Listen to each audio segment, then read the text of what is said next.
Astonishing Legends would like to thank SimpliSafe, Best Fiends, The Great Courses Plus, Squarespace, Sunsoil, our contributors at patreon.com, and you, our listeners, for making tonight's show possible. There are several origin stories for the creation of the Ouija board. Most of them involve a fair amount of speculation, and experts will tell you its beginnings are ultimately unknown. The Ouija board's creation seems to have been intentionally shrouded in mystery, perhaps because it stretches further back into human history than we imagine, or perhaps because those interested in profiting from it felt that an unknown provenance was excellent marketing. Whatever the case, even though the Ouija board may be commonly thought of as a beginning in spirit communication tools, the reality is it's an evolution of pre-existing methods and devices. It owes its existence entirely to the early spiritualist movement, and beyond that, an explosion of interest in seances and spirit communication as a whole, specifically in the parlors of Parisian homes in the mid-1800s. Few researchers have done more to get at the root of this than noted expert and historical authority on planchettes, seance devices, and early spirit communication tools, Brandon Hodge. Based in Austin, Texas, Mr. Hodge is certainly doing his part to keep Austin weird as the curator and owner of one of the largest collections of automatic writing planchettes in the world. In addition to this, he has a wide variety of occult items related to palmistry, astrology, mesmerism, hypnotism, and one of my personal favorites, crystal scrying. His website, MysteriousPlanchette.com, is one of the best online resources of well-researched information on the topic available. What is an automatic writing planchette, you may ask? Well, for those of you who've ever used a Ouija board, the planchette is the small, now heart-shaped platform that you rest your hands on as you settle in to talk to the spirits. It turns out, the planchette was the predecessor to the Ouija board, which in itself was simply a well-marketed version of what is known as a talking board. Tonight, we begin our special Halloween series on the Ouija board by taking an in-depth look at its history and origins. Our goal is to better understand how something so devilish found its way into people's homes from all walks of life and various religions, especially when it is mostly thought of as a way to communicate with the dead and possibly tap into a greater metaphysical consciousness with answers available for every question.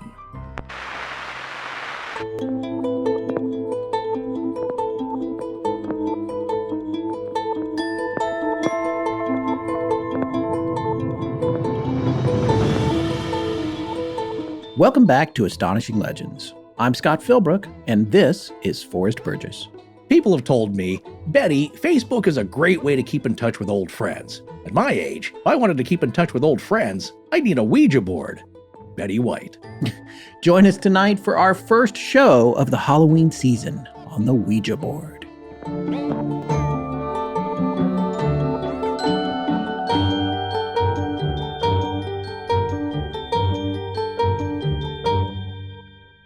And we're back.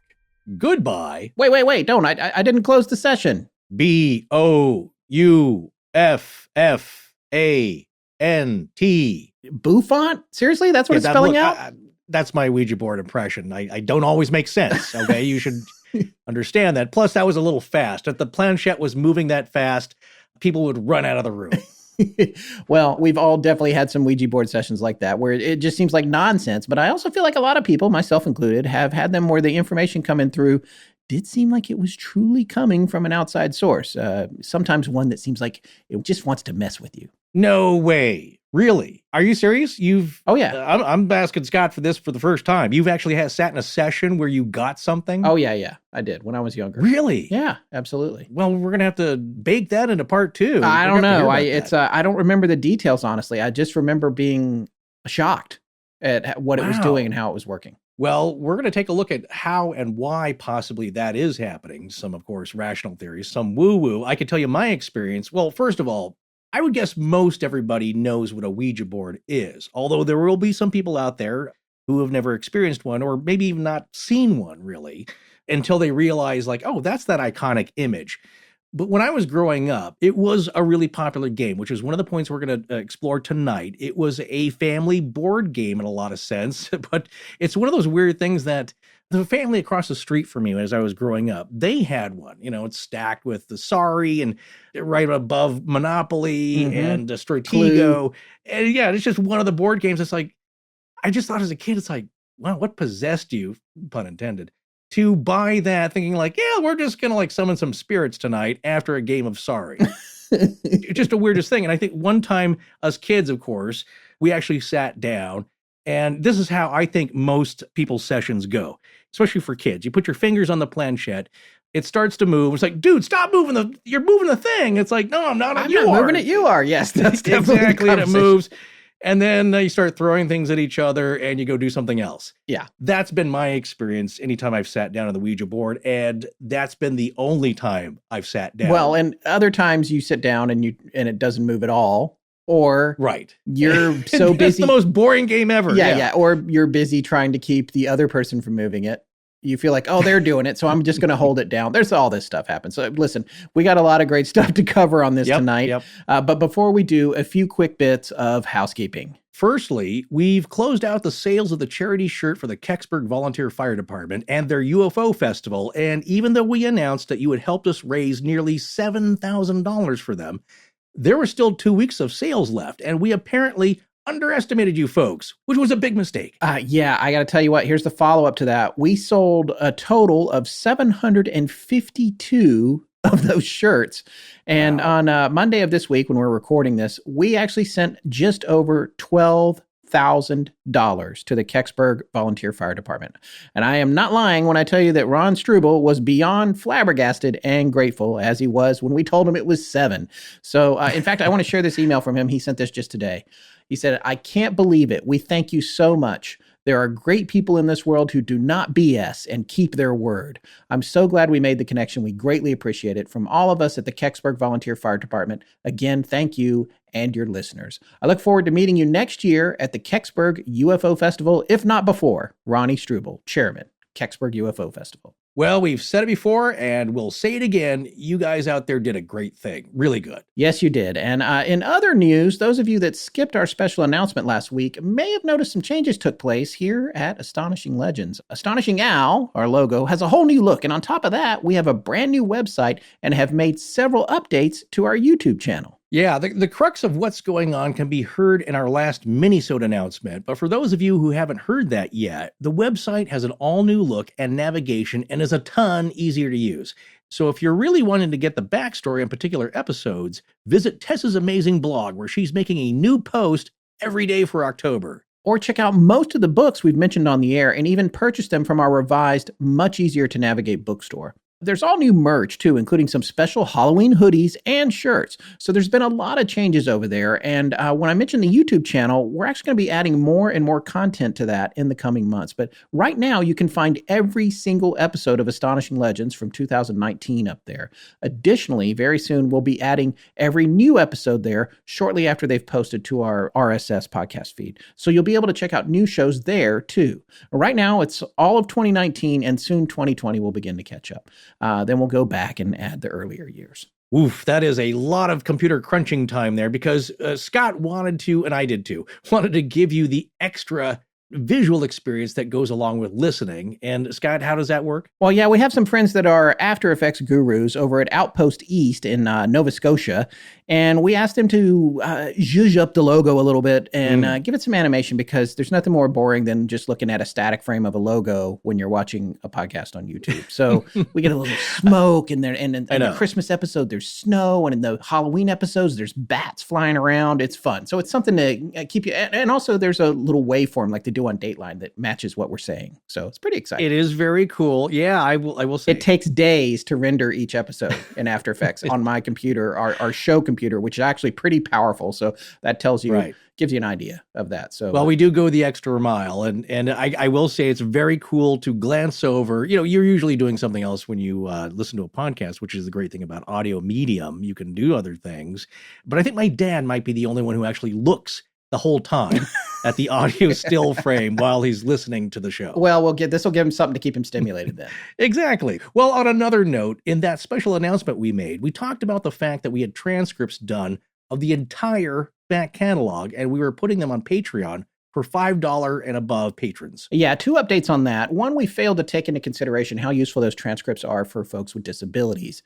That said, our archived episode transcripts aren't great. They're so expensive to do. We had them done by artificial intelligence to save money, and they don't have speaker names, for example, and they have a lot of mistakes in them. So there's 2 things we're going to do. Firstly, we're making them available to all patrons at every level, not $5 and above. And then we're going to try and start repairing them so we can put proper and useful corrected versions of them up for free right at astonishinglegends.com so that folks with disabilities can easily access them. Yeah, this is going to take a little bit, though, because the first 186 episodes were all done by AI, or actually, Scott's note, is that Al? Astonishing Al did them? No, that's artificial intelligence. I see. AI, not AL, yes. I wasn't going to criticize Al for being kind of lackadaisical about it. Well, anyway, they're a bit of a mess, whoever did them. Useful overall, but imprecise, to say the least. But that's 7,200 pages of transcripts, folks, and they all need updated speaker names and corrections made to them. So a few listeners have contacted us volunteering to help with this, and we've been so busy, we haven't had a chance to get back to you yet, but you will be definitely hearing from us. Moving forward, all new episodes are being transcribed by humans, so a lot more reliable until the machines take over. Yes, indeed, which means we'll be able to get current and ongoing transcripts posted for free to the website much sooner than the old ones. It's just the archives that need a little work. All right, I think we're ready to go here, right? Oh, hold on. Wait a second there, man. You forgot about my turn on the small screen. Oh, right. How could I forget that? Maybe it's because I was unavailable to do it myself, so I didn't get any screen time. Yes, you were already out of town by then, but you snooze, you lose, my friend. Well, folks, look, a while back, I was invited to be on a brand new TV show about cars called Autobiography. In it, that's pretty clever. Yeah, it's got a little backslash there. Biography. Yeah, I wish I'd thought of that. Well, Scott and I both love cars, and these guys do too. This show it's pretty cool. It's a fascinating look at some of the world's most significant cars, and those guys are fans of Astonishing Legends. So they invited us on to talk about James Dean's famous Porsche, Little Bastard. Yeah, I was already on the East Coast, so I couldn't go. Right. I remember when you did that, though. It was a lot of fun, right? Yeah, we went to the studios, and I amazed myself at how much I actually still remembered because it was still kind of fresh. So I actually didn't look like an idiot for 20% of it. Yeah, it was really cool. These guys were really nice. They were super friendly, really fun to talk to. And I really appreciated that these guys also love mysterious angles about really famous cars. That just fascinated me. Well, I actually can't wait to see this, and not just to see Forrest on TV, but also because this show is right up my alley, and it's coming out next week on Motor Trend TV, Motor Trend TV on demand, and of course the Motor Trend app, all of which you won't be surprised to hear that I already have. Well, of course. But as I said, it's about cars that are connected to mysteries, crimes, or other famous events, which is pretty much right in both of our wheelhouses. Okay, I think that covers all the housekeeping for now. Let's jump into the show. Let's go get that Ouija board out of the closet. Well, first off, Scott, should we include some kind of how should I say, a warning, a caution? I guess the board game didn't have any kind of a warning, but should we do a listener beware warning here? Yeah, I feel like it's just like when you're going in and out of your house. Don't leave the door unlocked. Yeah, that's probably a good advice here. Well, we just want to stress that it's probably not a good idea to play around with a Ouija board unless you know what you're doing, because even then, you could end up with some unwanted consequences. And we're going to hear about some of those towards the end of the series here. Many people have said that Ouija boards and seances, it's kind of like picking up hitchhikers, which is also, I hear, not recommended, because you never know who you're going to get. It might be a really nice and interesting person, or you might get a serial killer. But even if you don't believe in any of this at all, if you don't believe it works, maybe you've tried it and nothing happened. You might ask yourself why you don't believe in it, or why you really stopped messing around with one. Is it because deep down there's a genuine fear you could be wrong? Well, I'll tell you one thing I've learned from doing our show. Sometimes the things that cause problems don't really give a crap if you believe in them. We've said that from the beginning. Yes, we They have. don't require your belief. No, In they fact, don't. These things happen to believers and atheists and agnostics, all one and the same. And I also wanted to pay for Gary Oldman's laugh from Dracula there, but I think we probably can't afford the rights to that. I don't know. I think if it's really short, we might get away with it. I don't know. The evil laugh, yeah. After like, if you don't believe in this at all. I'll tell you this. We uploaded 36 or 39 videos to YouTube for our newly populated YouTube channel when we did all the 2019 stuff. And already 2 of them have been flagged for copyright because they've got little algorithms that are looking at them. So, I mean, YouTubers already know this. And both of the claims are not accurate, but of course I have to fight them if I want to. Because one of them is about stock music, which we purchased fair and square with licenses from Pond 5, which is a great resource for that stuff. But now I've got to it's up to me to prove that. So they're still letting us play them. We just can't monetize those, which we can't monetize any of them because we don't have enough people looking at the channel anyway. But it bugs me. We're like red flagged. Yes, I know what you mean. Well, it's the same thing with the transcripts. There's artificial intelligence is laughing at us, pretending to be the rube. I don't know what I'm doing. I'm getting everything wrong. Did you license this music? I don't know, but we're gonna charge you for it. Until the day when they said like, no, you've been snookered. We're a ringer here, and we know exactly what you're doing, and we've taken over everything. So let's leave all that digital and computer intelligence behind for a moment and take a look at something that may be tapping into, in a mechanical way, an intelligence from beyond, which is invisible and just as mysterious as AI to some degree. And so for a lot of good information, we turn to an article that Tess and the Ark found, which I found really comprehensive, well-written. And of course, it's from the esteemed Smithsonian Magazine. And that article is called The Strange and Mysterious History of the Ouija Board, Tool of the Devil, Harmless Family Game, or Fascinating Glimpse into the Non-Conscious Mind. And that was written by Linda Rodriguez McRobbie and published on October 27th, 2013. We'll, of course, have a link to that. But yeah, it gave a lot of inspiration for the narrative and the framing, the questions we're going to be asking tonight and answering. But let's start off with the description of what we're talking about. As we said previously here, pretty much everybody, I think, knows or has seen a Ouija board or has seen the name, but there's a lot of people out there that they maybe have heard of it, but they've never really seen the board or never made the two together where they've seen the image and it's like, oh, that's what that is. I've never played with one. I don't know anybody nowadays that owns one, but it was a bigger deal in days of yore. So the Ouija board is also sometimes called a spirit board or a witch board or a talking board or what's the one you came up with, Scott? Egyptian luck board. I got that from Brandon Hodge's website, who we'll be talking to this evening. Yeah, well, whatever you call it, they have taken on different looks over the years, but essentially the layout is the same in some form or another. And it has generally stayed the same over the years in its basic layout. The original marketed toy, and I put that in quotation marks because that's what it was referred to then as kind of a toy when it was mass marketed. But we're going to take a look at attitudes back then and how we view it now. And a lot of people would say, like, I don't really know if that's a toy. If younger children should be playing with this thing, if adults should be playing with this thing, it doesn't seem that harmless. But, over the years, it's always been considered a family game, an amusement. And it was comprised of a thin rectangular wooden board that had the letters of the alphabet printed on it in the center in 2 semicircular rows, one above the other. Remember Lady Wonder, her little keyboard? Yes, of course. To save space, half the alphabet is above the other, so poor Lady Wonder didn't have to go trotting 15 feet down to the other end of the keyboard. Right. You can just kind of peck out stuff there. That's kind of the same idea here with a rectangular wooden board. And those letters were positioned in the center. The word yes would be in the upper left corner of the board, often next to an illustration of a smiling sun. And the word no would be in the upper right corner, next to often a crescent moon with a face and a star next to that. Under the semicircles of letters were printed the numbers 1 through 9 and then 0 in a straight line. Below that, at the bottom of the board, is the word goodbye. Presumably to me, the goodbye is for the spirits you're talking to let you know they're done with your shenanigans and they've had enough of your nonsense, and now it's time for them to go. But we'll say this now, if you ever do decide to mess with one, all the participants should always say goodbye to close out the session. and close the portal to the other side, whether or not you believe in any of this at all.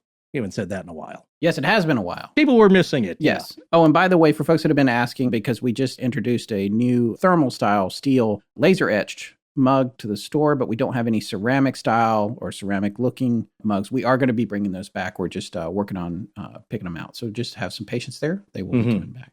Anyway, the way that the Ouija board works ideally is that a couple of people sit down and place their fingertips around the edges of a heart-shaped or teardrop-shaped letter number indicator called a planchette. Now, the planchette typically is a small flat-surfaced platform supported on small legs, these days with little felt pads on the bottom so it can slide around on the surface of the board. It will usually have a small circular hole near the apex so you can see the letter or number that it's pointing to. And the hole can be empty, or it can have a little plastic or a clear plastic window or glass insert or magnifying glass embedded in it.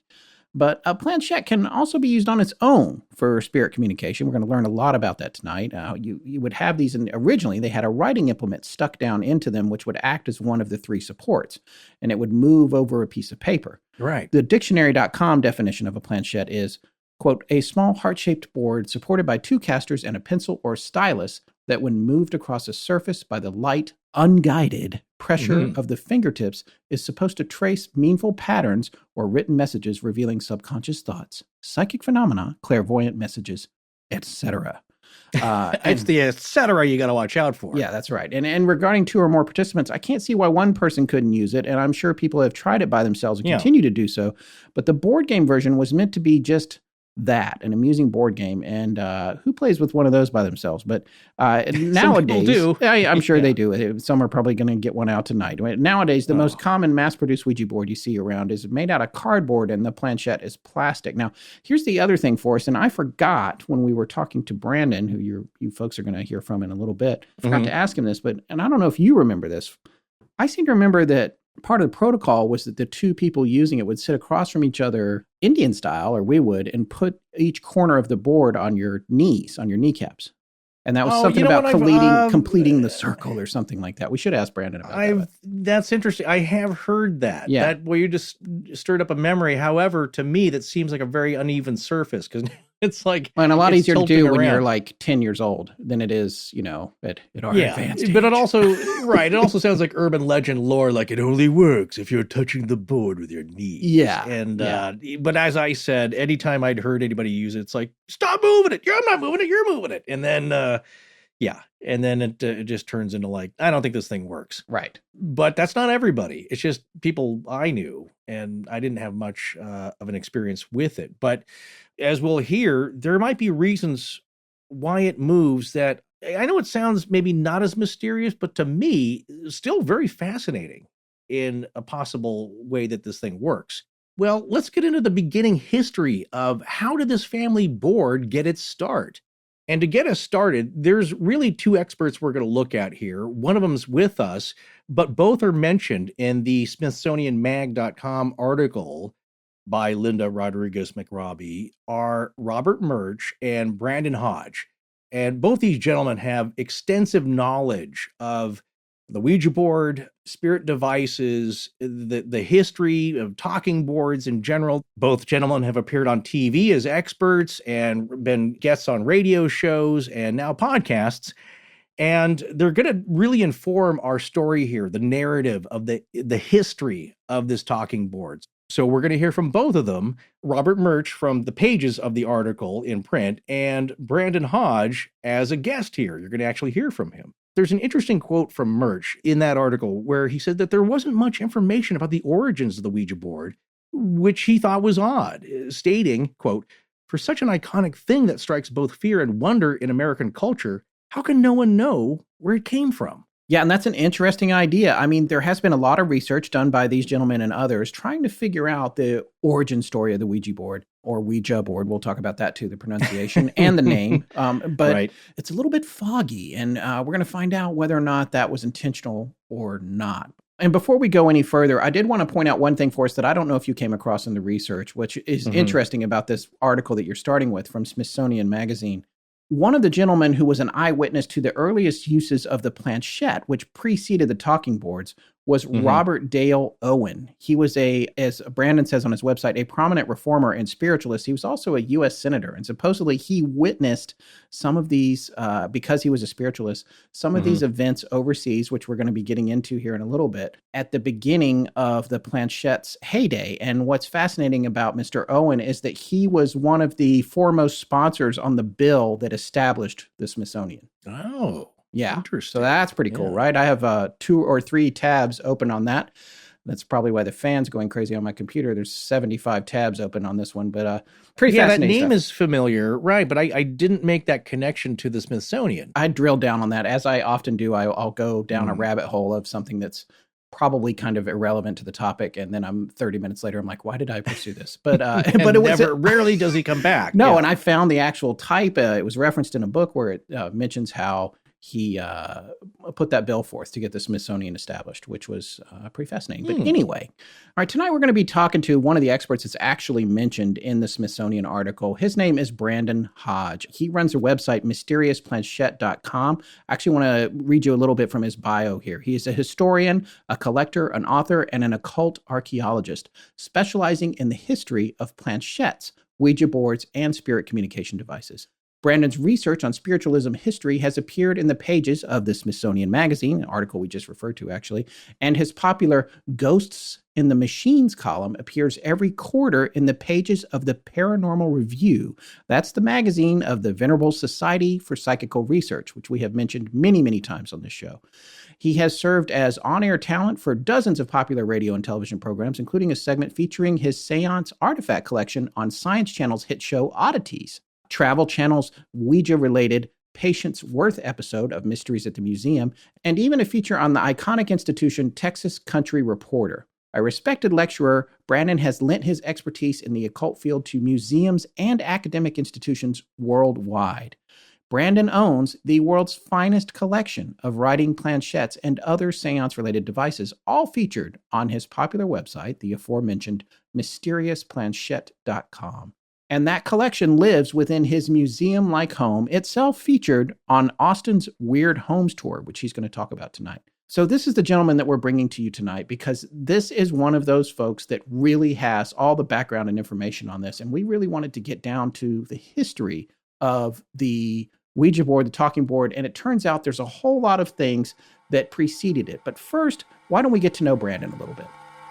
Well, everybody, I would like to welcome Brandon Hodge to the show. We were so lucky to get connected with him, and we were so behind the 8 ball. We actually reached out to him the day before we were planning to record and said, hey, can you come on the show? And he made it work. So, Brandon, thank you so much for coming on the show. My pleasure. Happy to be here. It's our understanding that you're a historian, collector, you're into archaeology as well, and you are specifically, you manage the website, MysteriousPlanchette.com, which has a treasure trove of historical information about planchettes. That's one of the things we want to hear about tonight. But you also know about talking boards and that sort of thing as well. Just give us a brief overview of your background. I think you had said that your father was an archaeologist? My father's an amateur archaeologist, and a collector as well. And so I really kind of picked up that collecting bug from him. But he's also very widely regarded in academic circles for the work and research he's done. So a lot of parallels between what my father does and what I've come to do. And you have an academic background as well, right? I do. Yes, I attended the University of Texas. I was the last class of the millennial, and I have degrees in both English and history from UT. So I guess that informs your point of view with regard to collecting and also gathering historical information. It did. So it all came about at once. I was always a weird kid, very heavily influenced by the Time Life Mysteries of the Unknown series and books of that nature. I remember the Scholastic Book Fair Haunted Houses was really influential to me. I really loved ghost stories on Halloween as a kid. When I moved to Austin in 1996 to go to UT, I began working the magic counter in Barton Creek Square Mall at this little gift shop. And I kind of got stuck on that magic counter. A lot of people didn't want to work it, and I really took to it. I started learning card tricks and everything as a result. And I got bored with card tricks pretty easily, but I began to meld the history that I was studying at the University of Texas with magic performance. And I created, kind of ahead of its time in a way, this was the late 90s, I created a haunted antiques show that had a very seance-like atmosphere. And I was drawing on real-world history of spiritualism to inform this performance. And this was what we term sort of a bizarre magic performance. Bizarre magicians tend to be very macabre and dabble in occult themes and more focused on the creepy storytelling aspects of magic, more so than the gotcha, found your card trick aspects. And so my earliest collectibles were purchased as authentic antiques to populate this haunted antiques show. While I gave up performance right about the time I graduated college, I also gave up that performance and moved on. But, the research bug had stuck with me as well as the collecting bug. So that never went away. And over the years, that sort of grew as my interest solidified into that. Where did you first get interested in planchettes and that sort of historical stuff? Well, what brought you around to collecting that sort of thing? So what brought me around to collecting or focusing on automatic writing planchettes was the discovery by about 2010, a lot of the talking board collectors had begun to come out of the woodwork and meet one another. We kind of had all these vague conceptions of one another online and in forums and sniping one another on eBay. But in 2010, we formed a collectors group on Facebook and began communicating and sharing data and sharing knowledge. It was at that time that I realized, there were a lot of talking board collectors. No one collected automatic writing planchettes, and I had always kind of favored them, and I'd been sort of silently accumulating them. They were often much cheaper at that time than talking boards. They were certainly more rare, and I just had been quietly buying them up for a few years at that point. I always thought I was going to run into some other top dog collector that, some old guy on the East Coast that just had a barn full of these old artifacts. And it was about 2009, 2010 that I began to realize that I was that guy. And as we started trying to tell the more comprehensive history of talking boards, there was no one there that was really advocating for the history of the automatic writing planchette. And it had not been written. Unlike at that time, there were lots of blog posts and particularly around Halloween, local news stories about the Ouija board, a lot of it carrying very erroneous data, about where the Ouija got its name and these sorts of things. And it repeated a lot of these like early internet tropes that had kind of taken hold throughout history. So a lot of that work was correcting that record. But for the planchette, there was really nothing.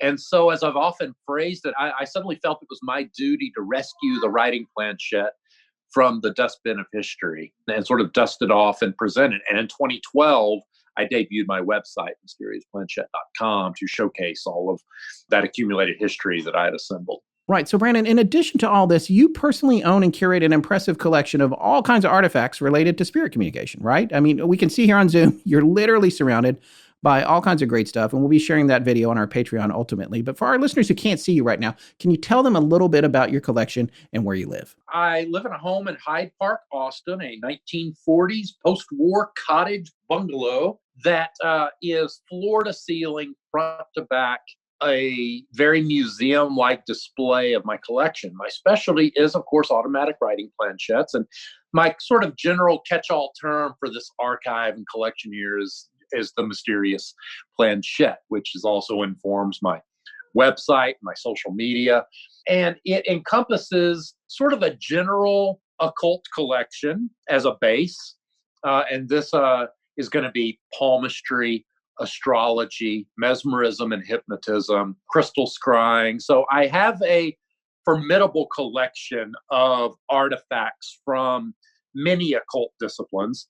But my specialty is really the history of spiritualism and seances, and in particular, the archaeology of spirit communication devices. So once you enter my home, you get sort of barraged with a pretty dense concentration of museum cases, lighted displays, as well as lots of framed artifacts on the walls.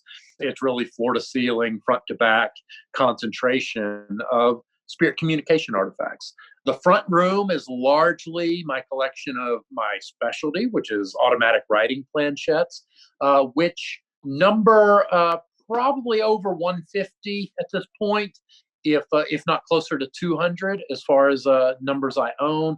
I own more talking boards than that, many of which you can see on the screen behind me, which are pretty much on every wall of the home in various frame displays. So as you can see behind me, pretty much every wall. I'm a maximalist, so I leave no wall space uncovered.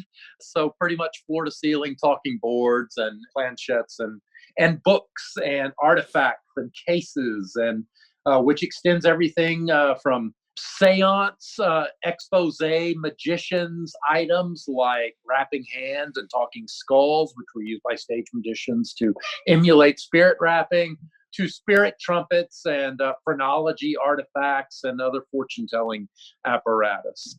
And so it is featured on Austin's Weird Homes Tour. So once a year, except this year, thanks to the pandemic, but every year I open it up and let the public inside and come take a look. Here's the thing about home security companies. Most trap you with high prices, tricky contracts, and lousy customer support. So, while there are a lot of options out there, there's only one no-brainer: Simply Safe. And get this, you can get started for just $15 a month. Both Forrest and I have testified to our outstanding experiences with Simply Safe, and we urge you to take advantage of Simply Safe's refreshingly easy-to-install security system, which is, I might add, no kidding around, just as effortless as a peel and stick picture frame. It doesn't matter what type of property you're trying to protect. Simply Safe offers anything and everything you'll need for protection and monitoring, with none of the aggravation and drawbacks of setting up a so-called traditional home security system. Folks, there's no pushy salesman to deal with, or lost afternoons waiting for an installer to show up, only to tell you he doesn't have what he needs on the truck to get you set up. We've all been there. However, with Simply Safe, you can forget all those headaches. And I'm more of a do-it-yourself kind of guy anyway, and I don't like the idea of some stranger knowing all about my home security system, my codes, where my sensors are, all that. I don't know if you saw that story in the news lately, but some installation tech was using several family security cameras as his personal streaming entertainment network. No thank you. Oh, yeah, that's creepy. Look, different types of properties need different types of security options. Makes sense, right? Check out simplysafe.com/AL, and you'll quickly realize that they offer a complete arsenal of sensors that you can tailor to watchdog every room, window, and door of your home. Flood, freeze, and fire, too. Once you've set up your Simply Safe system, professional monitoring keeps watch day and night, ready to send police, fire, or medical professionals if there's an emergency. And best of all, no contracts and no fine print. And believe it or not, all of this starts at just $15 a month. If you want to know why U.S. News & World Report named Simply Safe the best overall home security of 2020, head to simplysafe.com/AL, where our listeners get a free HD camera. That's simplysafe.com/AL to make sure they know that our show sent you. That's simplysafe.com/AL. This is William Worm. Thank you for listening to Astonishing Legends. Let's get back to the show.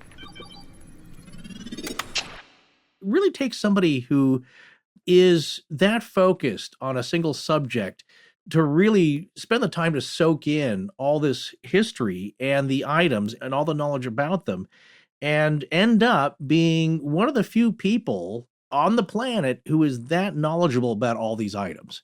And thank goodness some of these folks have, because as we'll see, this was a pretty big movement in the history of at least the United States, and as well as Europe and other places with their own traditions. But few people were really marking this item down in the history books. I'll tell you what, I love his house from what we could see from it in our Zoom session. I love when he said he was a maximalist. I actually heard that term. Marie Kondo, get out of here. I mean, this guy, he's got stuff on every inch of every wall, but it's all just in the shot we saw, it was all talking board related. But as you heard, he's got all kinds of stuff in that house. All these items in his house, for him, spark joy. So Marie Kondo should cut him some slack on that, because each little item has its own history and is a part of this fascinating history that few people, like I said, have really been taking note of. So thankfully, someone is, and it's a real chapter in cultural history. Well, coming up in this next segment with him, he's getting ready to talk a little bit about spiritualism and the Fox sisters. And maybe you can give our audience a little bit of an overview on that before we get into that with him. Right. To understand where Ouija boards come from and these planchettes and spirit talking devices, I just want to say he seems to be fine with it because, as he will tell you, he doesn't actually use them. He just collects them. Right. There's a difference. And it's not like, oh, I just purchased the most haunted planchette in the world. I'm sure it's fine. And then has to keep it in a case like Ed and Lorraine Warren with a Raggedy Ann doll. There's nothing with that freaky of a background. These are really implements, conduits, you might say, between this world and the next.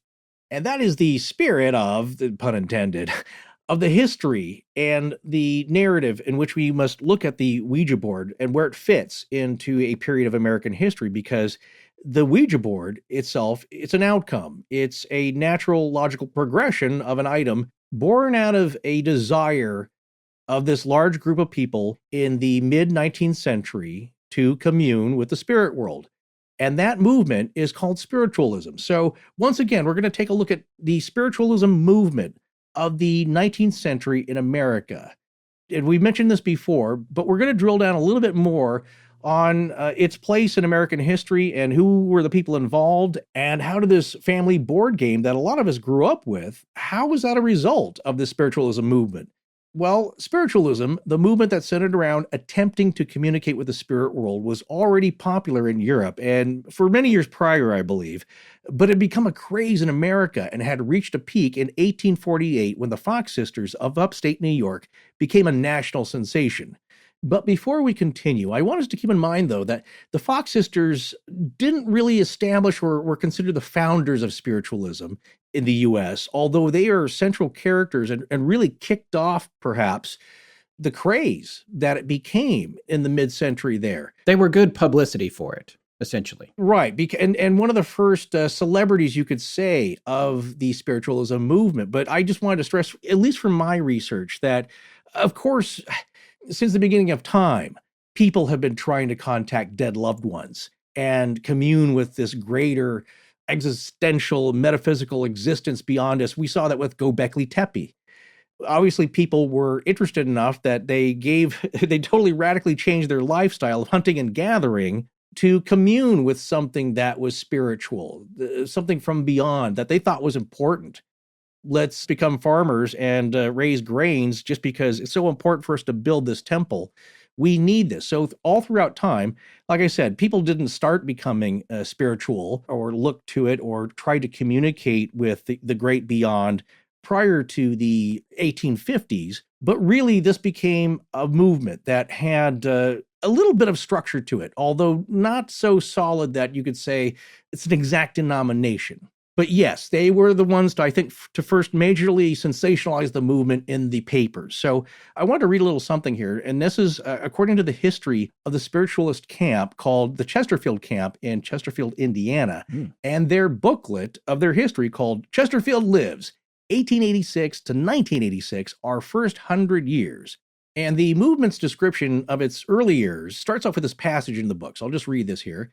Spiritualism was already in the air in 1886. That was the founding year of the Chesterfield Camp. The fires lit by Andrew Jackson Davis, the revolutionary Poughkeepsie seer and acknowledged father of modern spiritualism in the United States, had spread westward.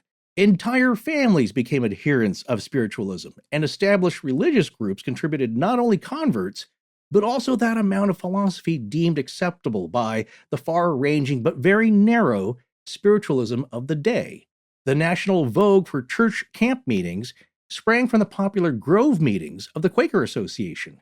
Spiritualism owes a vast debt of thanks to both the Quakers and the Shakers, who, from at least 1800, had been experiencing the rappings, the visions, and the trances, and in 1830, a major spiritual contract was recorded that told of an upcoming, quote-unquote, spiritual crisis, when a worldwide outpouring of spiritual gifts would occur, together with the extraordinary discovery of material wealth.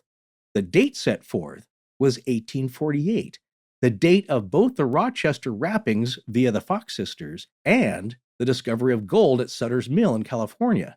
After the Civil War, camp meetings proper were being held regularly by spiritualists, the very first being held at Pierpont Grove, Malden, Massachusetts in 1860. By the early 1880s, at least 17 camps had sprung up all over the nation. I looked into this as well, and of course, a bunch of them are not only in Indiana, but Ohio. Creepiest state in the country. Stop pestering Ohio I love with it. your I love preconceived notions. Hey, everyone that I know from Ohio is proud of its weirdness. But anyway, they had the camps toured the there. Midwest. They had the camps there. Yeah, they had some. Indiana had some, as we'll see. I'll describe a little bit about myself visiting one of those. Mm-hmm. Yeah, and that passage there from the booklet that I got called Chesterfield Lives, their first 100 years documented to 1986, I liked it because that's at least this camp's point of view as who was the founder of modern spiritualism, and it's the Poughkeepsie seer, Andrew Jackson Davis. So I didn't do much studying on him, but I'd love to know his story. But now let's look at the celebrities of the spiritualism movement. The first ones on the scene in 1848, the Fox sisters. What about those Fox sisters? Well, we've mentioned the Fox sisters in previous episodes, and their story, it could be an episode or two of their own. But here's just a brief overview of generally who they were. Leah, Margaretta, or Maggie, and Catherine, or Kate, Fox, were three sisters, the two younger ones living with their parents in a hamlet called Hydesville, which was at the time part of Arcadia Township in Wayne County, New York. Now, around the end of March in 1848, Margaretta, age 14 at the time, and Catherine, age 10, had convinced their mother, older sister Leah, and some neighbors and others that they were able to communicate with a spirit or spirits through rapping. No, not a musical style there. This is communicating by a series of knocks here, and it could be on the floor or on the walls or the ceiling. You can't really tell where it's coming from, right? If it's working right. Yeah, it was put forth, I think, from different locations, and no one's very clear as to what's happening here, except we're going to hear an explanation from one of the sisters in a bit. But generally, people just heard rapping, and in that ventriloquism kind of way, and we did talk about this with, remember the Bell Witch? Oh, yeah. Where all kinds of strange scratching, clawing, rapping noises. Well, this is kind of part of that phenomenon, and it still continues to this day in paranormal investigations. Knock, knock, ghost. People still look for and communicate with the knocking and the rapping. Well, these two younger Fox sisters, they turned it into a sensation where now people were looking and paying attention to how many knocks were happening in response to certain questions. So later on, they devised a code. One rap or knock for yes. Later would be 3 knocks for yes, or a certain number of raps or knocks to indicate a letter of the alphabet or a number. So their mother actually believed that they were indeed genuinely communicating with the spirit world, thinking the girls were just too young to be capable of a hoax. Soon the neighbors, the townsfolk, were also believing in the girls' mediumship, and later the supposed spirit was claimed to be that of a peddler named Charles Rosna. And the story was that he was murdered in the house 5 years earlier and buried in the cellar, although no Charles Rosna was ever identified as being a real person or having gone missing. However, the house the Fox family lived in did have a reputation for being haunted, although the family never took much notice of that until the girls started their performance. So that's why I love this rich history here. And I contend some of this could have been faked and some of it could have been real. A hoax done in a really haunted place. Well, their older sister, Leah, she was much older at the time. Well, she then became a manager of sorts for the younger two. And they did some touring. They did their performances of their rapping spirit communication during stage seances. And all three had successful careers as mediums for decades afterwards. That is until in 1888 when Margaretta Fox spilled the beans. And that year, Margaretta publicly confessed to faking the spirit rappings and the communications, and she showed how it was done to the public. Mm. So Margaretta, or Maggie, described how the trick on their mom first got started. And this information in the previous just comes from the Wikipedia entry here. Quote from Margaretta: "When we went to bed at night, we used to tie an apple to a string and move the string up and down, causing the apple to bump on the floor, or we would drop the apple on the floor, making a strange noise every time it would rebound. Mother listened to this for a time. She would not understand it and did not suspect us as being capable of a trick because we were so young." Yeah, and I guess later on, I actually found this when we were looking into this a little bit. This is from A.B. Davenport's Death Blow to Spiritualism on page 76. This was, I think, published in 1888. This is another quote from Margareta. That I have been chiefly instrumental in perpetrating the fraud of spiritualism upon a too confiding public, most of you doubtless know. The greatest sorrow in my life has been that this is true, and though it has come late in my day, I am now prepared to tell the truth, the whole truth, and nothing but the truth, so help me God. I am here tonight as one of the founders of spiritualism to denounce it as an absolute falsehood from beginning to end, as the flimsiest of superstitions, the most wicked blasphemy known to the world. Ouch. And Katie Fox-Jenkin also said, I regard spiritualism as one of the greatest curses that the world has ever known, end quote. Oh, dear. Now, it's interesting here, Margareta herself is calling herself a founder, but our research is not indicating that they're founders of spiritualism. They just are participants in perpetrating this fraud, if you believe what they said they did, of the spirit wrapping and that sort of thing. Well, look, to them, I could see them as maybe spearheading the movement or creating the spark that really got it going, that kicked it all up. But as we just said previously, though, it wasn't like they started an organized religion of sorts. You know what I'm saying? It wasn't a sect. It wasn't, it was kind of loosely networked. And there were these camps that had their own origins and their own histories within this umbrella of general spiritualism, which is communicating with the other side, metaphysics. But it's not like they decided, they're going to come up with a manifesto and they're going to lead everything, and they have franchises that they're distributing throughout the country. It didn't seem that way to me, but they certainly are probably the two most popular and sensationalized adherents of this movement. But I gotta say, big mistake. It's kind of like that TikTok video you wished you hadn't released because you can't take it back. Somebody's recorded it already, and you're going to be held to it for the rest of your life. And I'm sure that was the regret that they had when, like, yeah, you know what, Maggie, maybe we shouldn't have said that because that was kind of our livelihood. Because the next year in 1889, Margareta tried to take back her confession, but by then it was too late. With their careers and reputations as genuine mediums destroyed, within 5 years' time, all three sisters would be dead, with Margareta and Kate dying completely ruined and broke. But the exposure of the Fox sisters as frauds did little to dampen the sensation of the spiritualist movement from that point forward and beyond the turn of the 20th century. So the movement was already taken off and people were having their own experiences. So just because these sisters may have spilled the beans, as I said, it didn't dampen people's enthusiasm and quest for answers from a spirit world. Well, Brandon's going to be talking about this in a little bit, but just to give you a brief overview of it, spiritualism actually peaked in the second half of the 19th century with the stories in the sensationalist national press of the Fox sisters that we just talked about and other mediums conducting seances and spirit communications. Millions of people across the country were now aware of the movement, and many were practicing spirit communication in their own homes. It was an activity that was seen as acceptable within American Christian dogma. And that's critical to this because it's not going to make the inroads into everyone's homes if it doesn't work with Christianity.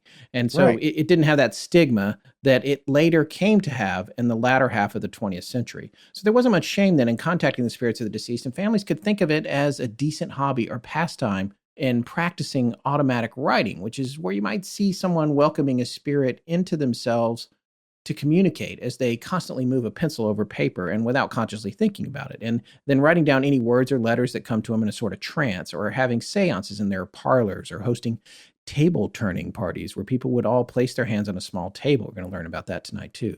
And then they would invite a spirit to move the table and then enjoy a surprise and amazement as the table mysteriously began to jostle and shake, or in some cases levitate.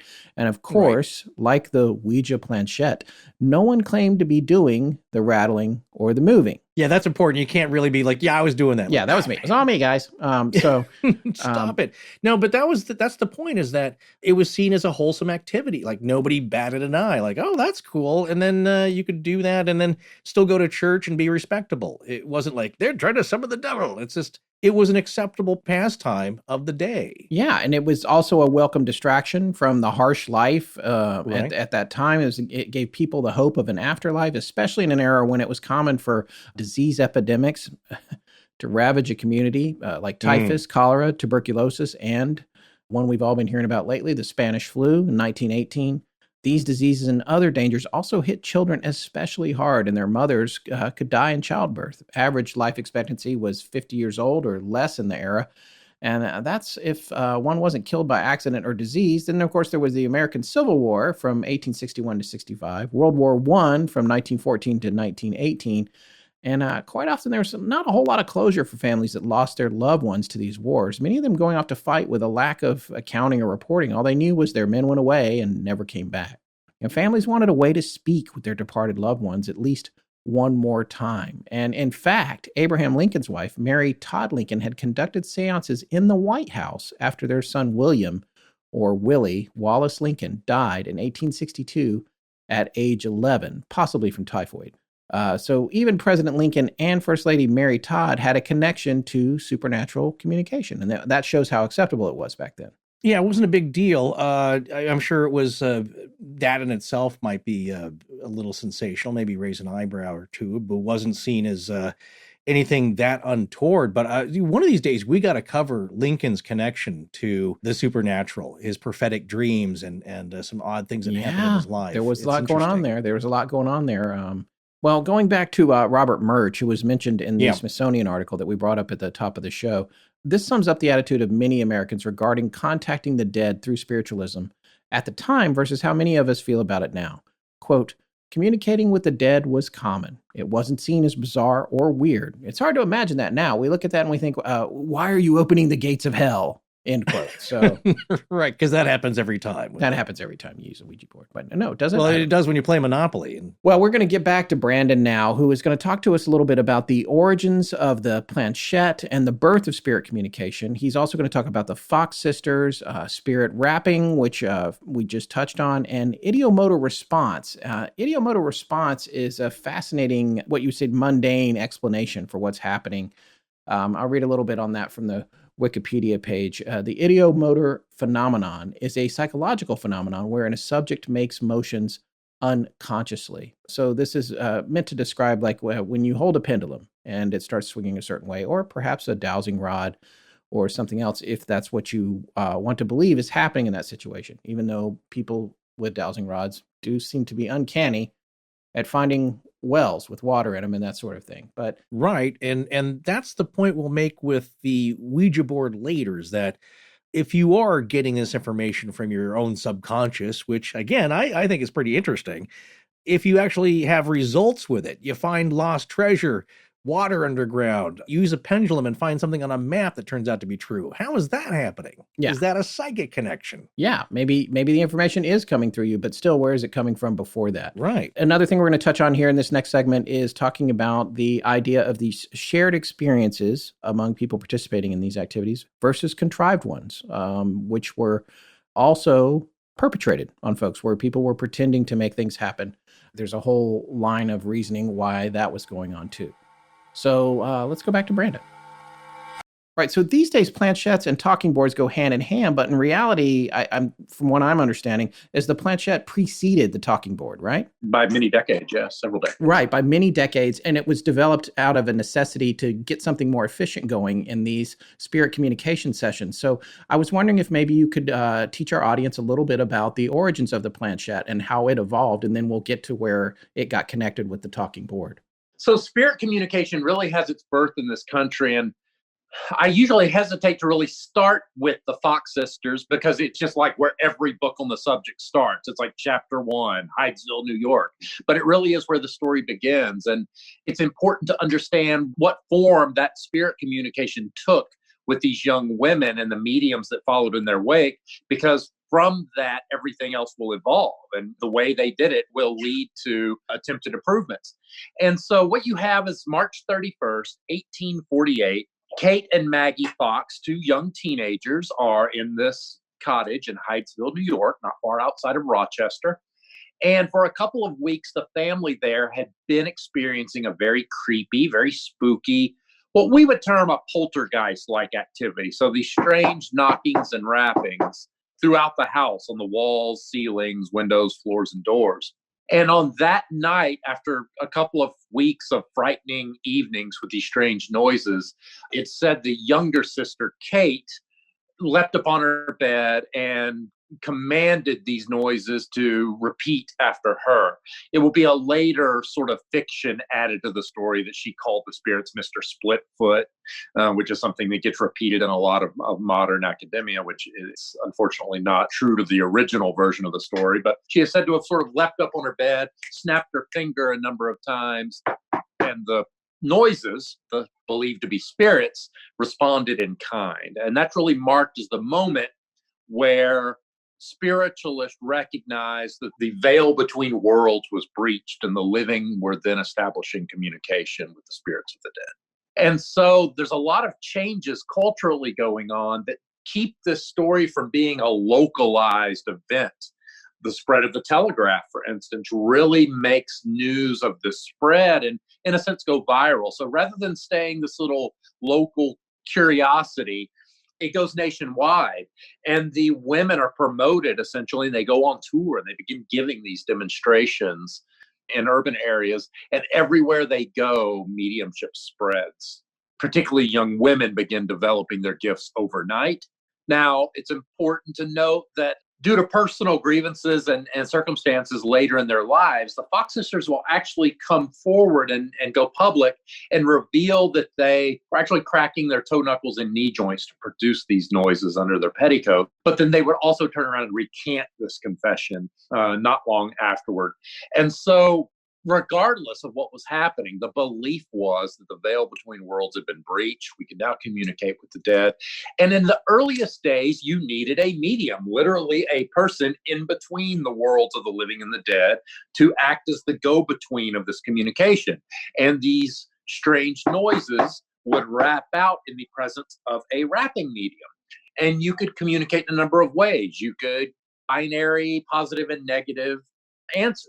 It would refine into once for yes, twice for no. It was different a little earlier on, but a simple yes-no code, positive, affirmative, or negative, versus something called alphabet calling, where you would literally call out the alphabet and wait for a letter to be indicated, and then you could spell out words, phrases, and sentences from there. That refinement is going to lead to poetry and novels being produced pretty early on in the history of this. And so your earliest seances, you would be attended by a medium. You would go into the seance chamber. You would often sing some hymns to get the atmosphere going. The lights might be dim, but not quite always in a dark room. That's sort of a whole other story as to why we now associate seances with blacklit rooms. The medium would be presented, would sit. After a few minutes of calm quiet, the noises would begin to sound out. The sitters could ask questions of the medium, receive either yes or no answers to their questions, or have phrases and sentences spelled out. And that was spirit communication in the earliest days. But things begin to happen in the seance chamber that are going to lead to further refinements. Furniture will begin to mysteriously move, for instance. And it starts off first as that chair moved over there. It must have been the spirits. Or that piano made noises on its own. It must have been the spirits. The table shifted. This thing fell over. Weird, again, what we would associate with like poltergeist activity. But soon sitters by the early 1850s begin to discover if they place their hands on top of the table, it too will begin to move mysteriously under their hands in a way that felt like they were not contributing to the cooperative movement of the table. And this is going to be the earliest recognitions of what we now call the ideomotor response. And that's sort of unconscious muscular movement where sitters contributing either to these table movements or to the modern conception, the movement of the planchette on the Ouija board, where it moves in a way that you feel like you are not contributing. It feels like you are not helping push this thing, and it's moving mysteriously on its own. And the earliest observances of this phenomenon is with table tipping. And again, this is early 1850s, about 5 years into the movement. The news of this will then spread. And table tipping experiments and phenomenon will really, by 1853, kind of go worldwide. We've actually traced where the news of this American phenomenon jumps the Atlantic into Germany and spreads from Germany into Paris. And by the summer of 1853, I call it the summer of talking tables, because it is the hip parlor entertainment of the year. And everyone in the world is just agog at this new phenomenon and experiencing it for themselves. Do you think it has origins in actual unexplainable phenomena, or do you think it started out, there's been examples of people that had contraptions that allowed them to pick up the table like a magician would do in an illusion? Right. Where do you feel the line is between actual events and more contrived events and the explosion of the table tipping phenomena? As far as the split between shared experience and contrived experience, throughout the history of spiritualism, we see lots of contrived experiences. Believers would argue otherwise. Skeptics could argue it was a contrived experience from the very beginning, with the Fox sisters' admission of what they were doing to produce these spirit raps. It was certainly important for me as a historian and researcher to have a proper, creepy talking board experience. It's a very good demonstration of how those that are prone to belief could certainly have the scales tipped further in that direction with that experience, because it is very uncanny to place your fingers lightly on top of that planchette and feel it move as if unassisted. And it's a very real effect. We have scientific explanations for it. We know what it is. We know it's unconscious muscular movement. So you aren't aware of your minuscule movements that are contributing to it. But to me, it's also no less fantastic that a group of people can get together, place their fingertips on the planchette, and produce a coherent narrative. Because anything other than gibberish, you figure you've got up to 4 people with their fingers on this board, and it's going to spell out anything other than just GHXIZHK. It just, you can ask questions and get cohesive answers and cohesive narratives. And to me, that's really no less miraculous, even if we're able to explain it scientifically, that our brains fill in the gaps in that very cooperative way. When an answer comes back, and it's one of those wow moments we always hear about with the Ouija board, it's like somebody in the group says, "What was the nickname my great-grandmother had for me?" And no one else at the table should know that. And that person there probably hasn't heard that, since their childhood, and it comes back correctly. Is that just coincidence in your belief? Well, no, it's, that person knows the answer and is contributing toward it. Right. They just don't perceive that they're contributing toward it. Right. So then, of course, that leads to the question, what about things that are predicted that happen to come true that are so mind-blowing that it seems like a very unlikely coincidence? We had a listener send in a story about an experience where things were being identified that were hidden in drawers or in the closet and that sort of thing. Does it tap into actual psi processes or something psychic within the people sitting there? Or do you believe that it actually comes from outside a person, that it is a consciousness that is beyond our human bodies, that is informing us sometimes? There could be coincidence involved. And I think having that personal experience was important to my research to give that experience. Trust me, you read this stuff in historical records, you'll read an account of a seance, and it's, 1856.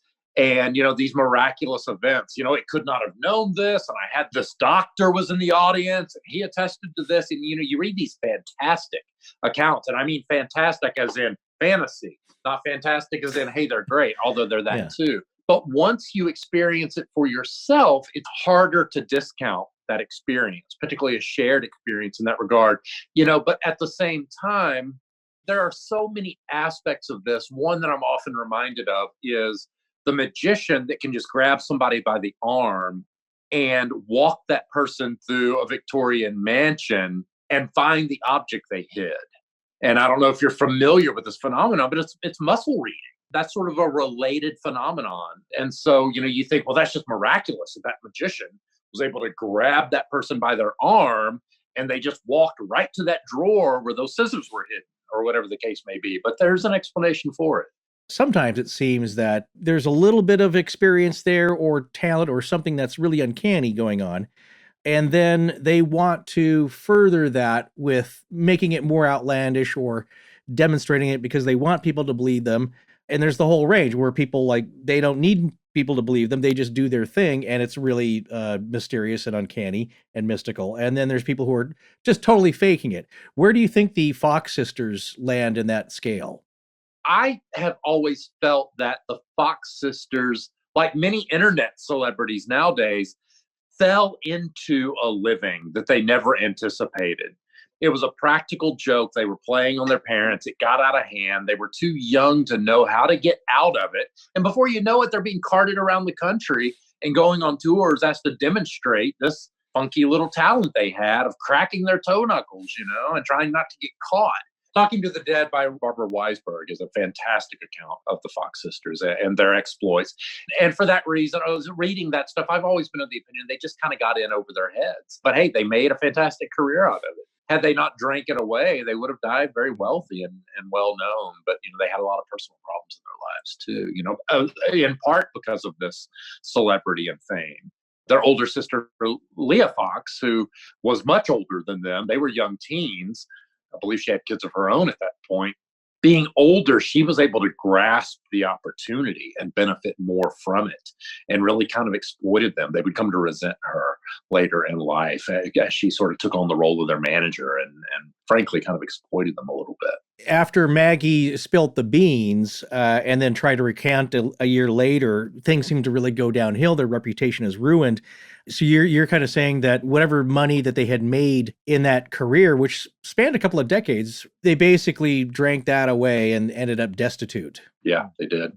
And even their confession and recanting of it, certainly it was scandalous for the time. It didn't help spiritualism. Spiritualism was already going, particularly in the 1870s, was going through a schism of physical mediumship versus more old-fashioned mediumship.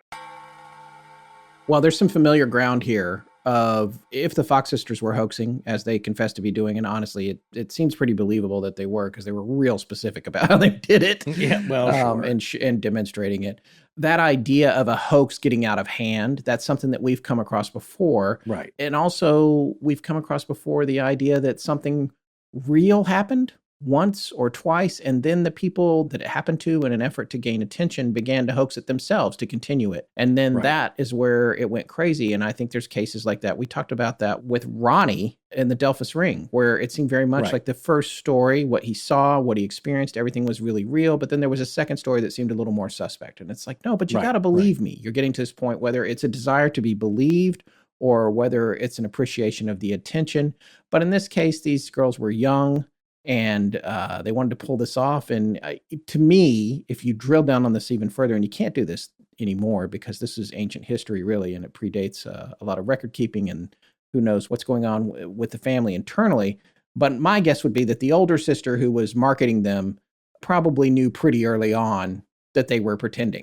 But if the world's buying it for $1.50 to come in and look at it or whatever, then that's what they're going to do in that case, You can look at it as stage entertainment, stage magic of sorts, but I see a lot of parallels also, as we mentioned earlier, with the Bell Witch case. Yeah, just a couple of decades earlier, the 1830s, I think, a little bit before, where strange things were happening, and a lot of people were saying, oh, look, it's just an 11-year-old girl or a young girl trying to get some attention, and it gets out of hand, and she's able to use ventriloquism tricks and fool people. It's like, it's a little bit beyond that. Yeah. There were other witnesses and other strange, unexplainable things that were happening that go far beyond just a bobbing an apple on the floor. That's a good point. And cranking your knuckles or your toes and getting the table to shake. There was a lot more going on. And there's other connections to Jeff the Talking Mongoose. Yeah. Where people were saying like, oh, that's just people throwing their voice. I follow him on Twitter. Kids. Yeah.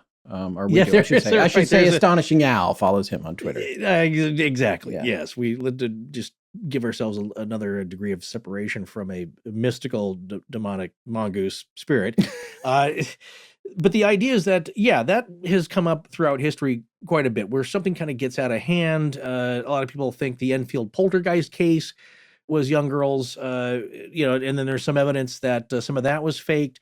But you have to look at the whole picture here. And with the Fox sisters, it's like, well, it's pretty contained with just the rapping and the shaking and the rattling. Right. I don't think it extended beyond that. There was now, not disembodied voices. House. Yeah.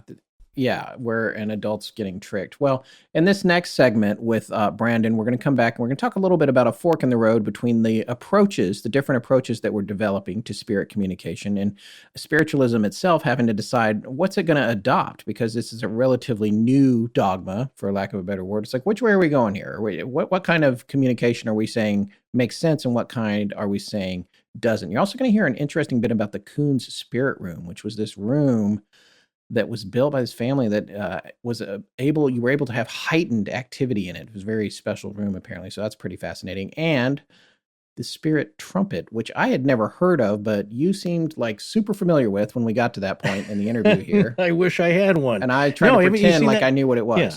Well, no, but the idea, though, is it's pretty iconic. And I just remember seeing, especially with Houdini, blowing the lid off a lot of these. And he would show how he could, with his bare feet, ring a bell that was gripped with his toes under the table. Like, there you go, there's a disembodied bell noise. Or how he'd get the trumpet to shake and levitate. So it's a very iconic prop with seances of that era. We can talk a little bit about where that even comes from. I mentioned earlier how the dark seance will kind of take over, but that already has caused a schism in the church, and the church itself failed to unify. You have all these cells of spiritualists in local communities that have their own beliefs. They have the one overriding belief that you're able to communicate with the dead, but they don't really get their dogma straight. And so there are attempts. The only real surviving attempt is going to be the National Spiritualist Association of Churches, the NSAC, which is still in existence and headquartered at Lilydale in New York, and for whom I have lectured on these historical topics at their annual convocation. But fail to really unify behind a cohesive catechism, as it were, and for that reason are unable to weather the controversy. And one of the huge splits takes us back to the age of table tipping, where and the birth of spirit trumpets, which I should grab a specimen, and where we get dark seances from. Planchettes, the earliest talking boards, and spirit trumpets all are birthed out of the table tipping phenomenon all at the same time. And so it's like suddenly I have to go, let's put a pin in that and talk about voice channeling. One of the sort of consequences of table tipping phenomenon is going to be very important to some events that are going to happen in Athens County, Ohio. In 1852 or so, the family of now famous medium, Jonathan Coons, experiences a great loss. Their eldest daughter passes away. She's 12 or 13 years old. Felinia Coons. She has a brother who's approximately her age. They suffer this loss. And Jonathan Coons was kind of an avowed atheist and kind of a local farmer, troublemaker, and it didn't really subscribe to any particular faith. And because of that, several different denominations, the pastors, refused to say the ceremony for his daughter's funeral. Incensed at this rejection, he begins to sort of rail against the local congregations, and he really puts organized religion in his sights.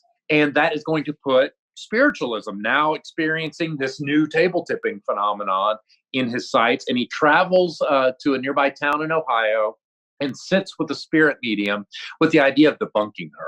Instead, he receives messages that he is, in fact, the world's most powerful psychic medium. And she gives him instructions on how to enhance this gift and how to hone his God-given gifts. And he goes home, he begins to practice automatic writing. And this is almost concurrent with the invention of the automatic writing planchette in Paris. But in its easiest form, he would hold a pencil. He would go into a trance-like state and begin to produce writing in an unconscious manner. And so he begins to produce messages from the spirits in this regard, as well as through table tipping seances, and is given the blueprint by the spirits for what he will then term his spiritual machine. And the conception of the spiritual machine is that it is a primitive battery that will charge the atmosphere of an enclosed space and for the first time allow spirits to manifest physically. And so this is a brand new conception born on a dirt farm 72 miles away from the nearest railway station in Athens County, Ohio. in the middle of nowhere, farm country. And that site is still in the middle of nowhere. No offense to my friends in Athens County. I lecture there regularly. And so you have people, tens of thousands, flock over the subsequent years to experience the phenomenon of the Coon Spirit Room, which is an entirely new and novel form of spirit communication, a different type of seance than rapid mediumship, which was still in vogue and still popular. So Jonathan Coons receives these blueprints for this spiritual machine, a battery which will charge the room, which is then housed within this roughly 14 by 17 foot log cabin with no windows, a single door, pitch black inside, 3 rows of pews, a small stage, a few chairs for the family, and this machine. And the principal medium of the family is the son, the eldest son, Nim, who communicates also in a novel manner. He's going into a trance and doing what we call direct voice channeling, but he's channeling the spoken words of these spirits through a new device, which we now call the spirit trumpet. And here's a specimen here. His was about 2 feet long and sort of rough beaten tin. This is a later version, probably from the 30s or 40s. You can see it's telescopic. So, Very cool. Wow. This is used in different manners throughout history. Houdini is going to make hay exposing mediums that are using these spirit trumpets and various fraudulent means. They're very light. They were very easy to manipulate at the seance table. And you can see this one has luminous tape on it. So in the darkness of the seance chamber, it would float around delivering messages, ostensibly controlled by unseen hands. I can understand it's just kind of an object that's, as you said, easily manipulated. But did anybody ever claim that sound from the spirit world would come out of the trumpet? Did the act of it being a trumpet actually parlay into spirit communication? It did. So there were competing uses of it. In the simplest circumstance, the trumpet would be used to transmit direct voice channelings from across the seance table directly to the ear of the sitter from the medium, who is channeling the voice of your dear Aunt Edna. In more extreme forms, it is directly transmitting the voice of the spirits and amplifying the weak ectoplasmic voice of the spirits and floating of its own volition directly to you in the presence of the medium, who the belief will come to be is exuding ectoplasmic appendages, which visibly or invisibly are able to manipulate objects at the seance table. And that really all gets its start right there in the Coon Spirit Room. So you enter this dark room. There's this weird contraption, this tabletop contraption that is charging the atmosphere. You are plunged into pitch darkness. Jonathan Coons is going to play his fiddle, Turkey in the Straw, some pre-Civil War era tunes, and then the large drums mounted to this tabletop device will sound announcing the arrival of spirits. Jonathan Coons continues playing as instruments that are hung and spread across the room begin to take up, float over the sitters' heads, and play independently of any mortal manipulation, and play along in unison with him in the most heavenly dulcet terms, if we're to believe the accounts of the time. But more importantly, the seance trumpet that had been introduced to the sitters would begin to float around and deliver these direct messages, uncanny, coincidental messages of a personal nature to the sitters. And lastly, glowing hands would begin to manifest and would shake sitters' hands, as well as pen automatic writings for them and give them these writings as souvenirs. And they were of a personal revelatory nature to the sitters there and left a lot of believers in its wake. And this is the birth of the dark seance. But this physical mediumship, physical phenomenon, is going to give birth to a rise of things. One is going to be spirit photography. Spirit photography will come about in the 1860s as the conception that spirits are physically manifesting takes hold. And therefore, if they can physically manifest, then they can also be caught on camera. So most famously, Mumler, though he doesn't invent the process, certainly popularizes it. So ghosts begin to appear on film for the first time. And it also is going to really ring the death knell of spiritualism as a major religious force, because as you introduce physical aspects into the seance room, you can debunk automatic writing if you want, even if it is a real phenomenon that modern psychologists use to tap into the subconscious. You can try to grab the ankles of the Fox sisters and prove they were, making noises under their petticoats. But it's much easier, particularly as flashlight and match technology begin to take light, as it were. No pun intended, pun definitely intended.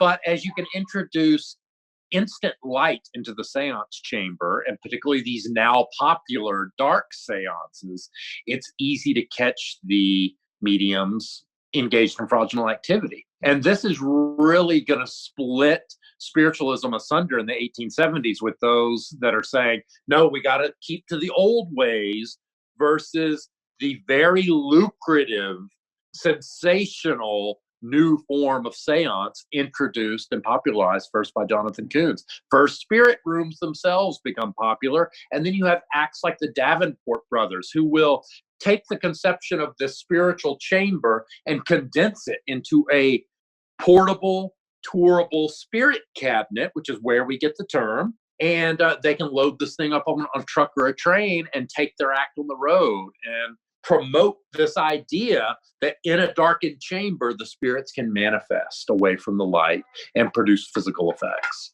That's going to be hugely important. So that's a schism in a way between people who are wanting to get into profit taking and the purists who want to go back to the old ways, and the part of it that they felt was working without the trickery. Exactly. Even if that was trickery too, it was less sensational, less easily debunked trickery. Interesting. Again, if you're going to take the skeptics route, of course, but believers would argue otherwise.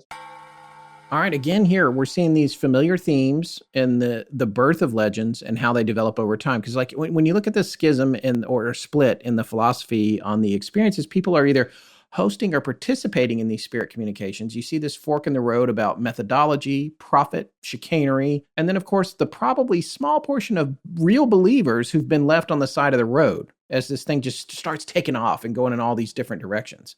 And I think what's fascinating here is when we think about there probably were genuine experiences mixed in with everything was going on, but it's now just drowning in this sea of charlatans and con artists who are getting busted because camera flashes are coming out or whatever. And people are, oh, but he's doing that with the string and the apple and the whatever. And so then, oh, well, every single thing that ever happened is fake. And you know what? Maybe it is. Maybe it's all categorically fake. But what about those ones? It's like you always say, Forrest, what about that one story that you can't explain? And those are the stories out there. And that's why we do this show, And additionally, in terms of developing the fraud of it all, I think a lot of times the fraud is rooted in the unexplainable event that happened first. Because you get the unexplainable event, word travels fast, lots of people are interested in it, and then other people, unable to reproduce the unexplainable event, they fake it for profit. And then everyone says, oh, well, this one's been faked for profit so many times over and over again. The real one never happened and nothing is there. Just a little really obtuse philosophy for me. I apologize. I love your obtuse philosophies. It's official. The fun never ends with Best Fiends. You might say Best Fiends is boredom's worst nightmare. Seriously, friends, once you download Best Fiends, boredom won't stand a chance. There are literally 5,000 levels and counting. So if you were worried you get to level 3,247 and run out of fun, nah, don't be. Just don't blame us if you end up, well, maybe a little bit obsessed. Best Fiends is the can't-put-it-down mobile puzzle game with over 100 million downloads and counting. It's free to download and has literally millions of 5-star reviews on the Apple App Store and Google Play. Now, as many of you know, Scott and I have had a friendly competition, shall we say, going on for some time now. I'm gaining on you, friend. Don't feel like you can rest easy. I've been throwing it into high gear the last couple of weeks, and once I get into the groove, I can blow through a few dozen levels and special challenges just like that. Few dozen, huh? That's very impressive. I get that little rush of adrenaline each time I complete a level. You know that feeling? And I'm ready for the next one. Well, no, I do. I get that kick out of beating a hard level when I finally figure out the strategy the game designers intended to complete the goal and beat the slugs. It might feel impossible, but there's always a way. It's a really good life lesson. Forrest, you see, it's all about time management. That's the secret to the sauce right there. Ah, right. Well, Scott is one of those people that sends you like 7 or 8 texts in a row, so my strategy to stay ahead of him is to knock out a couple of levels while waiting for him to finish his thoughts. And that's my idea of time management. You gotta want it bad enough. Commercial break, open up Best Fiends. Waiting on a file to upload? Open up Best Fiends. Throw a frozen pizza in the toaster oven? Open up Best Fiends. The key is the frozen pizzas. Well, isn't it usually? And for those of you listeners who haven't tried Best Fiends, it's time you do. More levels, events, and challenges added all the time. So play away. There's always one more level. You too can download Best Fiends free today on the Apple App Store or Google Play. That's friends without the R. Best Fiends.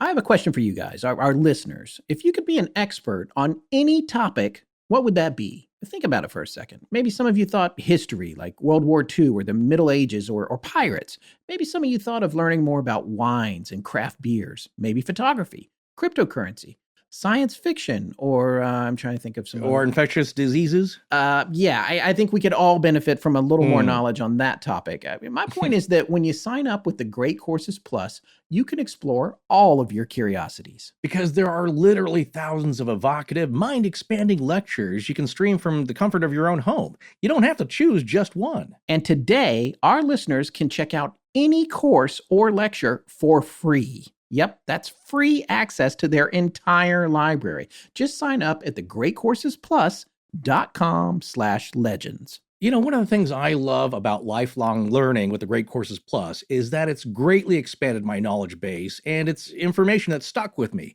I find there's usually a connection to something we're covering on the show and info I've come across in one of the lecture series.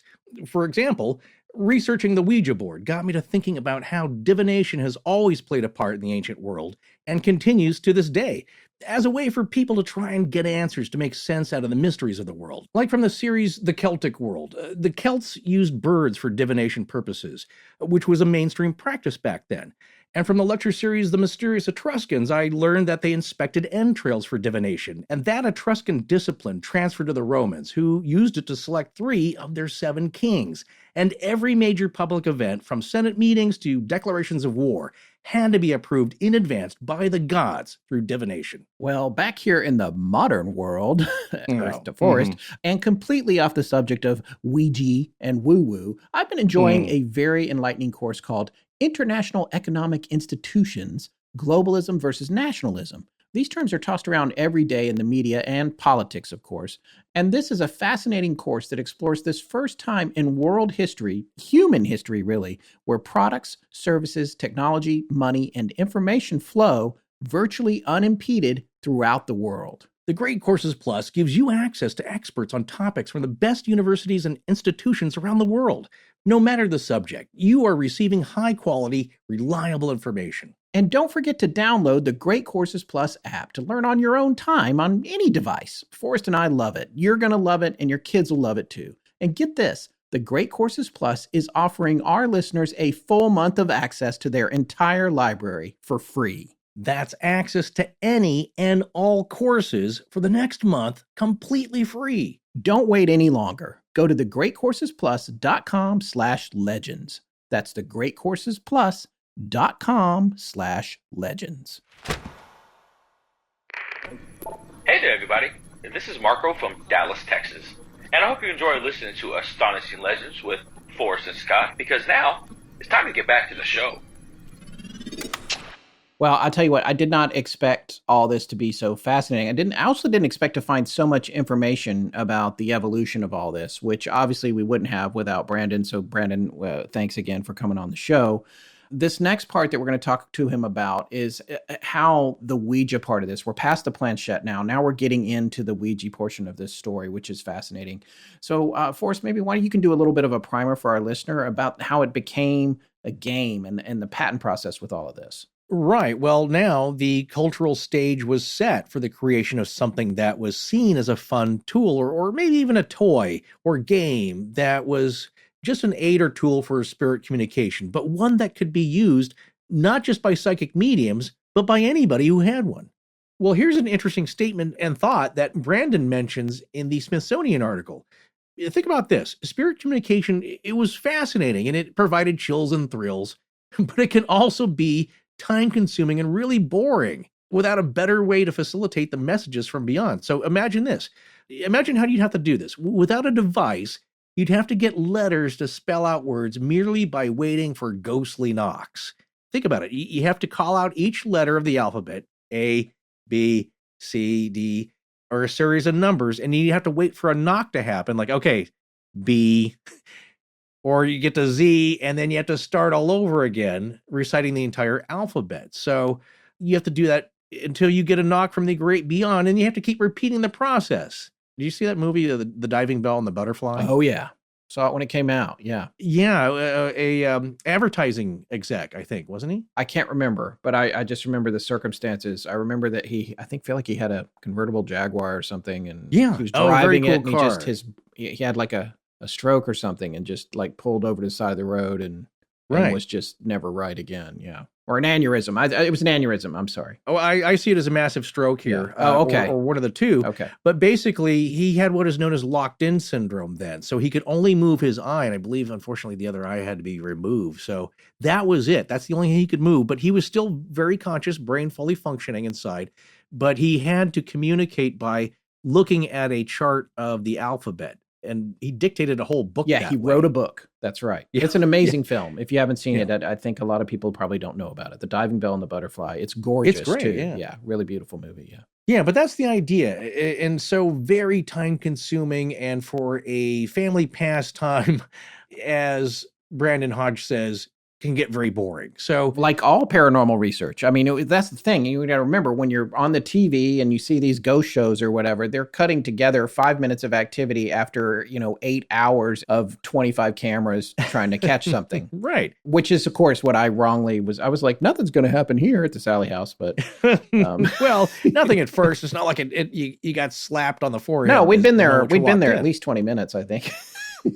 Oh, yeah, at least. No, we went through the whole tour, so we'd been there quite a while, I think. Yeah, we'd already seen everything. So, but here's the idea. It's a lot like fishing. Now, the good thing about fishing is that you're enjoying the outdoor setting. It's a nice pastime whether you're catching something or not. But imagine if you're just sitting around a table in your parlor in the mid-19th century and not much is happening, not hearing any knocks, it gets really boring. And think about this. By 1861, Samuel Morse and Alfred Vail's electrical telegraph system had connected the East Coast of the United States with the West Coast. And by the late 1800s, average people were becoming familiar with the telephone. So if you could talk to other people over great distances, why couldn't we figure out a way to communicate with spirits that was also just as easy and fast? You know what I love about this? That, you wrote this into your part of the outline here, and I hadn't seen it until just now. I independently constructed an almost identical thought in another section that you haven't seen. Yeah.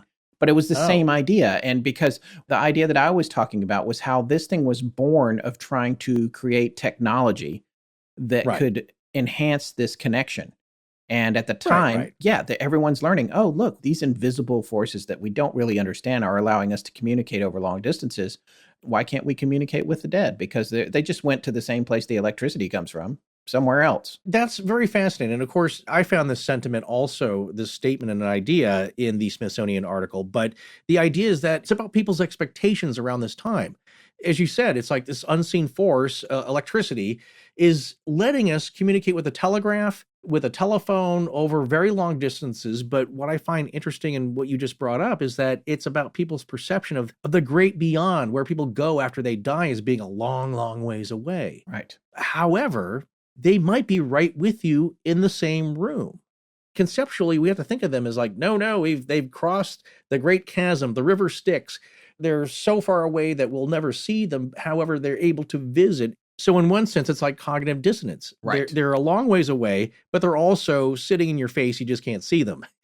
And you're able to talk to them. So we have to bridge that gap. And what I'm saying about people's expectations is, by this time, it's like, there should be a device that lets us do this that's a lot more fun and fast And necessity is the mother of invention, as they say. So also with this backdrop of a product showing up at the right time was the use of them by larger groups of people. And as we said before, spiritualist camps were also becoming popular in places like Ohio and Indiana, like with the Chesterfield Spiritualist Camp in Chesterfield, Indiana, and also the founding of camps like Lilydale and Cane Ridge and these spiritualist enclaves. And I actually got to visit the Chesterfield Spiritualist Camp in my latest ghost hunting Midwest adventure with Jill and Roger Pingleton. And so Roger wanted us to experience this as it was on our way, and I'm glad he did. And that's where I got the booklet he let me borrow. But it was interesting. You had a question about what these were like. Yeah. This place is still around, of course. It's a little bit run down because it's hard to get funds to keep up the place. It's like it requires a lot of gardening. It's a big campus. There are a lot of small installations that have been built with donations, little chapels.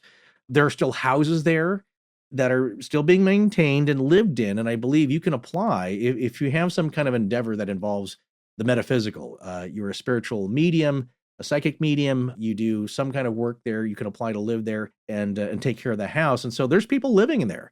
Now, of course, we were all being very conscious and quarantine minded about COVID. So we weren't knocking on people's doors, but we could walk around, and there weren't very many people walking around, but you could see people were living there. And it was kind of cool. So there's a section of houses.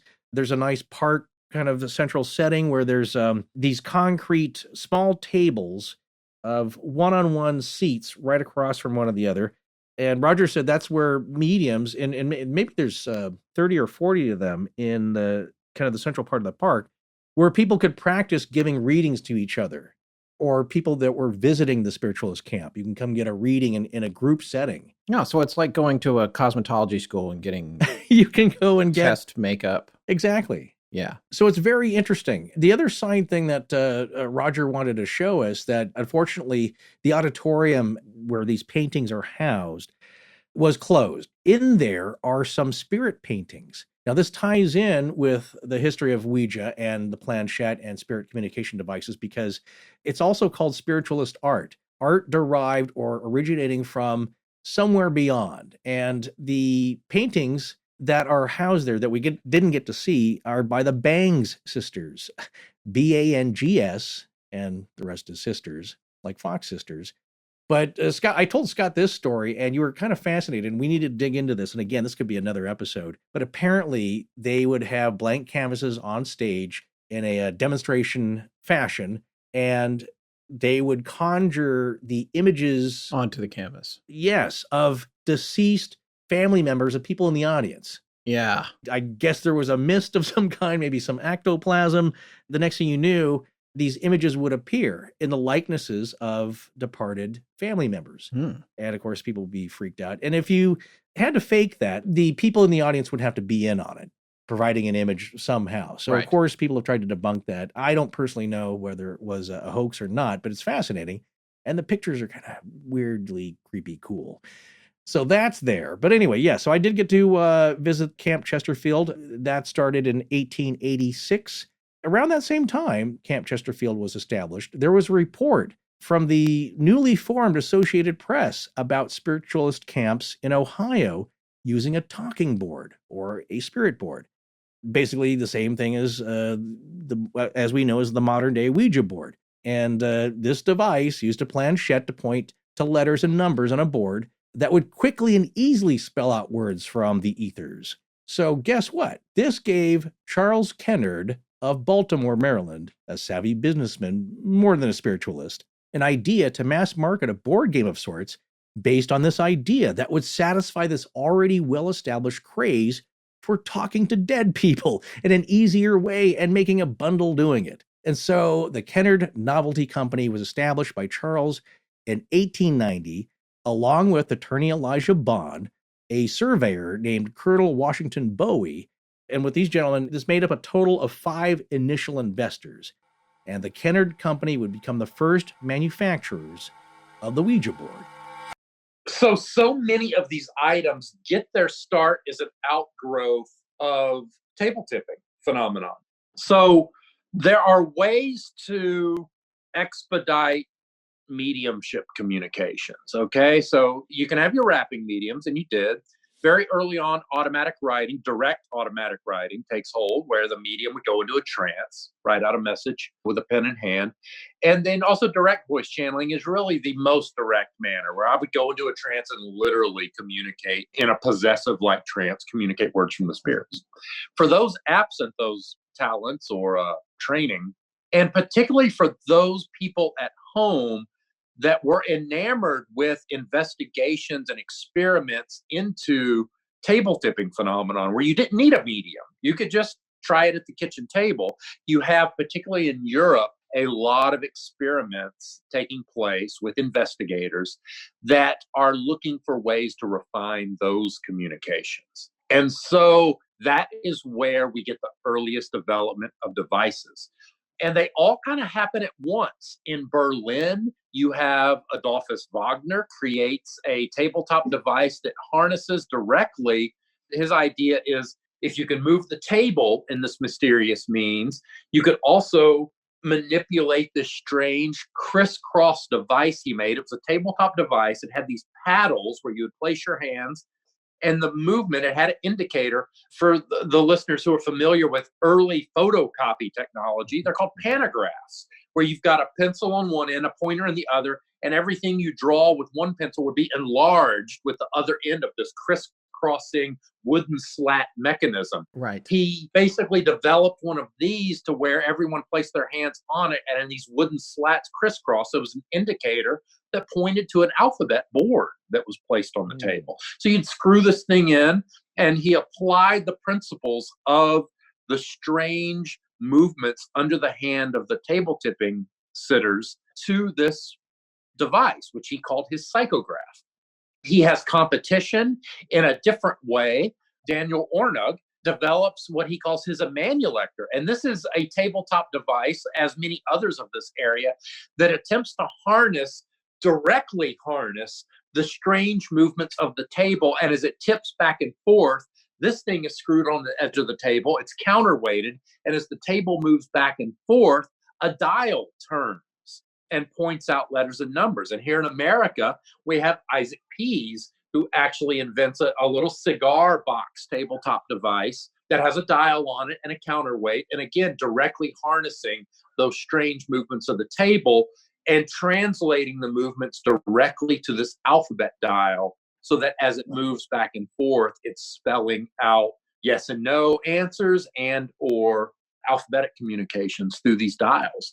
And so that's how the things that will evolve into talking boards begin as tabletop alphabetic devices directly harnessing those strange movements that spiritualists are observing with table tipping.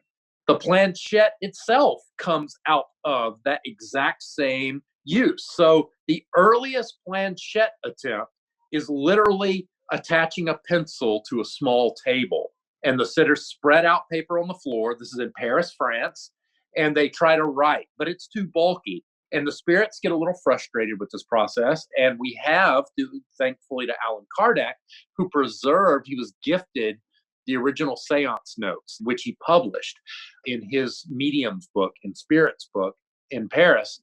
Unfortunately, this is a few years after the event, about 3 years after, and he also anonymizes all these different notes from these different seance groups. So unfortunately, he records the date and the instance, but he doesn't tell us whose house he was at. And we know there was about 6 different seance groups he was trafficking with. We think it was probably the Bowden family is my best guess, and I'm about 90% sure it was them, based on a bunch of different evidence. But essentially, the spirits, through table tipping, say, no, they get frustrated with that first clumsy attempt. They say, no. Go fetch the basket from the next room and place a pencil in the basket and place your hands on top of the basket, and I'll be able to write more effectively that way. And we literally, that's not an exact quote, but that paraphrases quite nicely the instructions they're given. And that's what they do on the night of June 10th, 1853. So smack dab in the summer of talking tables, when this phenomenon is taking over the world, the automatic writing planchette is born in a basket. And by 1854, presumably not long afterward, but our first instances that there is a cottage industry of these little boards or, planchettes being produced is 1854. So we know within a year we have our first advertisements and our first newspaper mentions of these cabinet makers producing these devices for the seance trade in Paris.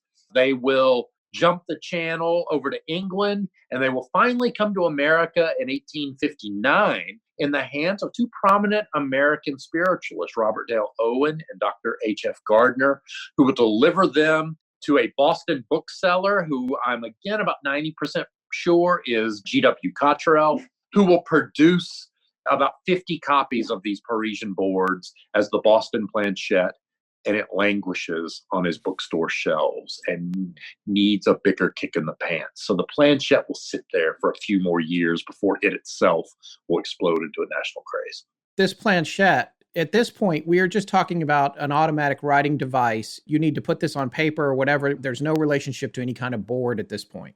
No, at this point, we are definitely talking about a direct automatic writing device. What kind of results can you expect from the? I mean, you're not going to look down or are you going to look down and see a word or a sentence, or is it more drawings and you interpret the drawings? Or because I know with automatic writing, sometimes that's just scribbling or something, and the person's channeling a verbal message, right? What kind of results do you expect from an automatic writing planchette? Well, so automatic writing is a direct communication. It is a written communication. So an automatic writing medium will go into a trance. Their hand will begin to move unconsciously, and the writing they produce can be interpreted. It can be symbols and drawings, but it can also be scripted writing.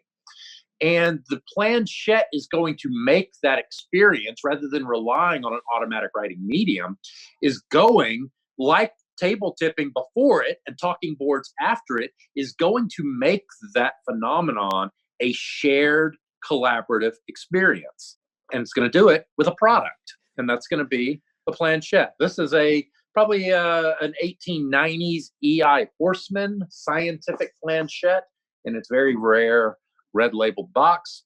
We're going to open it up and see what a planchette is. And it is a small board. This is about 8 inches long for those who can't quite get a sense of scale. And this is it. It does look rather familiar to a talking board indicator. It's bigger, it's longer, it's wider. It's got instructions for use on here. And what you're looking at is 2 small pantograph wheels. And the third wheel, as it were, is a pencil. And so that would be inserted and leveled out, and the planchette would be placed on a tabletop on top of a large piece of say, butcher paper.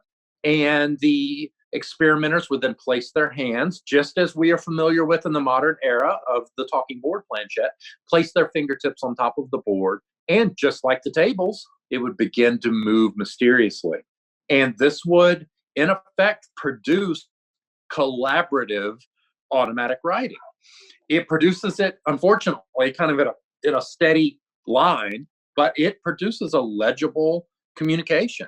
And this is this direct writing form of spirit communication is going to become, we haven't got there chronologically yet, but in 1868, it's going to explode on the scene in the same way that the talking tables did 15 years previously.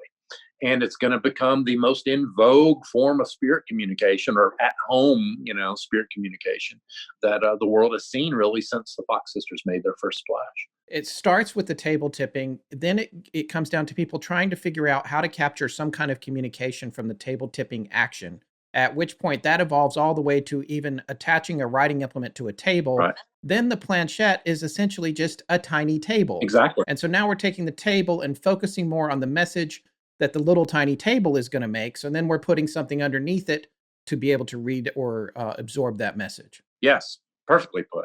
It is a little weird. It's what I call the curious leapfrog. I think it's pretty inarguable. As much as I adore the planchette, its scrawlings can be illegible and difficult to decipher. And so we already have alphabetic devices in play. These tabletop alphabetic devices, some of which, like the psychograph, although it was expensive and shot itself in the foot for that reason, we abandon. And there's also things like alphabet calling can be refined with an alphabet card, which did exist very early on, where the medium would point to the letters on the card. And these cards, illustrations, they look like a talking board, but the medium would use a pencil to point. There's no automatic element. There's no ideomotor element. She would just point to the letters and then wait for the rap to respond to the right letter. So you have the alphabet card in play. You have the miniaturized tables producing writing, but it takes like about 35 years for those to be paired in a way that's commercially successful. Spiritualists certainly, and that's kind of a misconception that I see in a lot of modern articles, even those that have used my research. They draw these very thick lines of evolutionary branches between these devices. And the fact is, we have all sorts of what we would call Ouija precursors, where it's alphabet boards being paired with this and all that. But it does still take a long time, and they don't catch fire really until the 1880s. I have a bachelor's in communications, and I remember when we were talking about the invention of the television and how it developed concurrently in different countries, different methods that worked different ways. There were still televisions, and one had like a huge whirring mechanism inside of it that was really loud, and you had to be lit like you were standing on the sun. There was other devices that came out at the same time. But the more you look at history, it seems to me, and I'm learning this too late in life, that's what always happens. There's a lot of different things developing, and then just by serendipity or chance or luck, one thing falls out of that and just really takes off. Right. And in this case, we can trace that serendipity, luckily, through the newspaper record. In the case of the Planchette, it's languished for years of this cottage industry that kind of came and went in Paris. Thomas Welton is producing planchettes early on, sort of pre-craze. He's this English artificial limbs maker. And then you have the instance, it comes to America 8 years before it really explodes. And poor G.W. Cottrell is producing these things. But it takes a sensational article. Again, I use the term going viral because that's the best way to put it. This sensational article comes out. It's first printed in 1867, October 1867, in a British publication called Once a Week. It's about an American expat who's with some British friends vacationing in Scotland, and some women at this sort of soiree they go to have a planchette.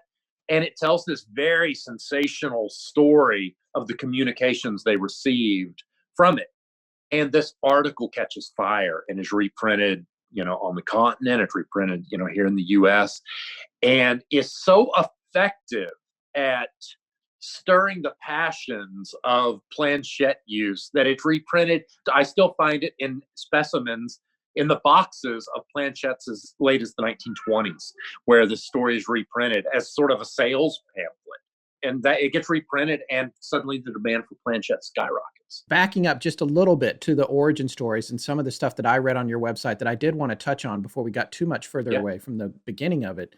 What about the story about the monks, the French monks, and they are practicing it, and the bishop's nephew saw it and brought it to this party? Was that the same party you're talking about, or how does that all connect? It's funny because it's not really backing up. These conflicting narratives are all a consequence of unfulfilled answers for a new international craze. And so as the planchette takes hold, you have a lot of people trying to claim provenance on it, even though it's been around for 15 years.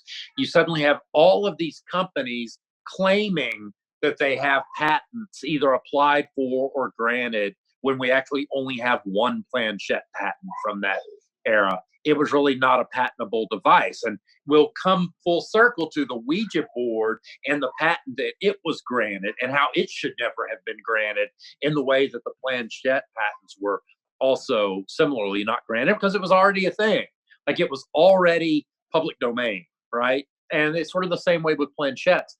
And as this thing seemingly comes from nowhere, the explanations for where it came from sort of squirm out of the woodwork as well, and really muddy the waters for me as a researcher.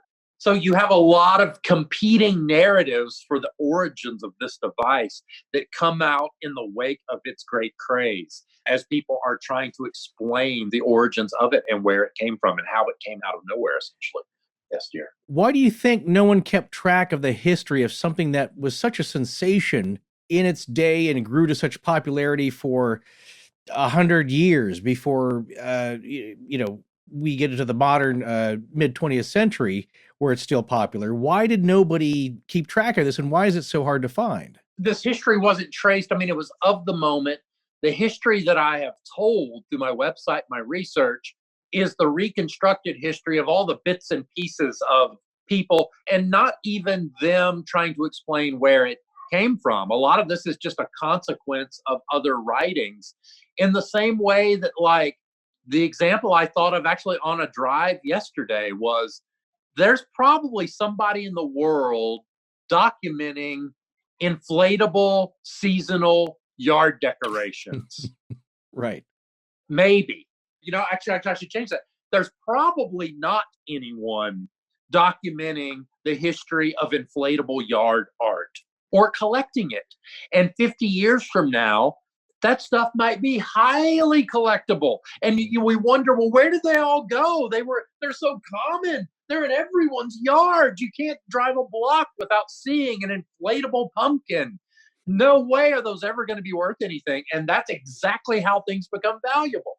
I'm going to toss out this boxed Millennium Falcon that my son never played with because there were so many of these in the toy store. How could this ever be valuable? And toss, there it goes. Baseball cards. How would this ever be? And it's that same way. Nobody's writing the history of baseball cards back then. They might talk about them incidentally. No one's writing the history of inflatable yard art now.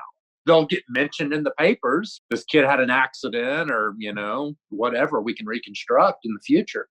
And for that reason, there is this sort of mad scramble to explain the origins of something that was not popular for 15 years, existed for 15 years, and had a small cottage industry, but was not popular. And so a lot of these competing narratives come directly from these manufacturers trying to say this is where it came from.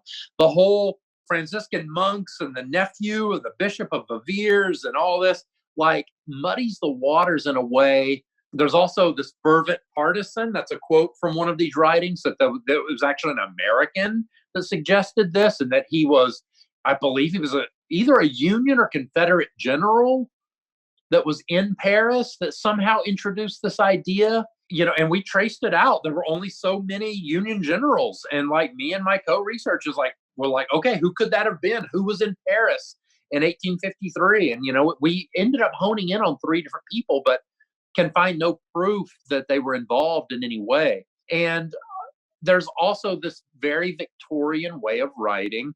Oftentimes names are obscured. It might be, and in my case, directly dealing with the origins of the Planchette. We were at the home of Mr. B. blank. Thanks, Victorian scholars and writers, for that.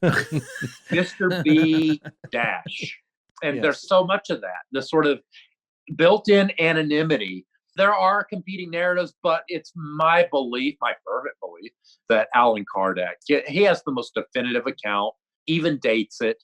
He just doesn't reveal who the actual seance circle is. But I think it was Mr. B, and Mr. B equates with Mr. Bowden, and other researchers tend to agree with that. And that's the one that you shared with us a few moments ago, the origin Yes, story. Yes, the June 10th, 1853. Yeah, because his 2 daughters are become Planchette users. And then there is an older medium who also uses the Planchette, but we believe it was birthed in a seance circle in the Bowden household. So as I see it, there's 2 really main interesting stories about the history of the Ouija board, which could really contribute to its lore and its mysticism. And one is the story of the patent. These guys were savvy businessmen, okay? They knew that they should get a patent on the board, but to obtain a patent from the United States Patent and Trademark Office, you have to prove that your item actually works before they'll grant you one. So, knowing they'd have to make some kind of successful demonstration, attorney Elijah Bond brought his sister-in-law, the medium Helen Peters, to the patent office with him in Washington, D.C. when he filed the application. So here's the story in a nutshell. The chief patent officer there agreed to accept the Ouija application if the board could spell out his name, which was supposedly unknown to Elijah and Helen. And as the story goes, they held a Ouija session right there in his office, asked the question, and the board did accurately spell out his name. And apparently the chief patent officer was so freaked out and or impressed enough that the application was allowed to proceed. On February 10th, 1891, a patent for the Ouija board was granted. Well, this is something you pick up in the article here because Robert Murch, who said he's interviewed the descendants of the board's founders and examined the patent documents, said this story is true, at least according to them. What's not known, however, is whether Elijah Bond, not just any attorney, but a patent attorney, already knew the chief patent officer's name. Perhaps he got some help for the prophet Elijah of the Hebrew Bible.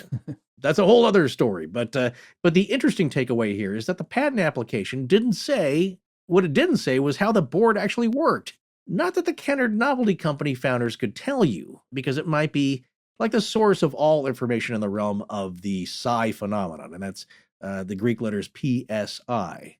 In the dictionary will define psi as any purportedly psychic phenomenon as psychokinesis, telepathy, clairvoyance, or the like. So we're going to start using that term much more because it makes us sound smart and makes us sound like informed authorities here.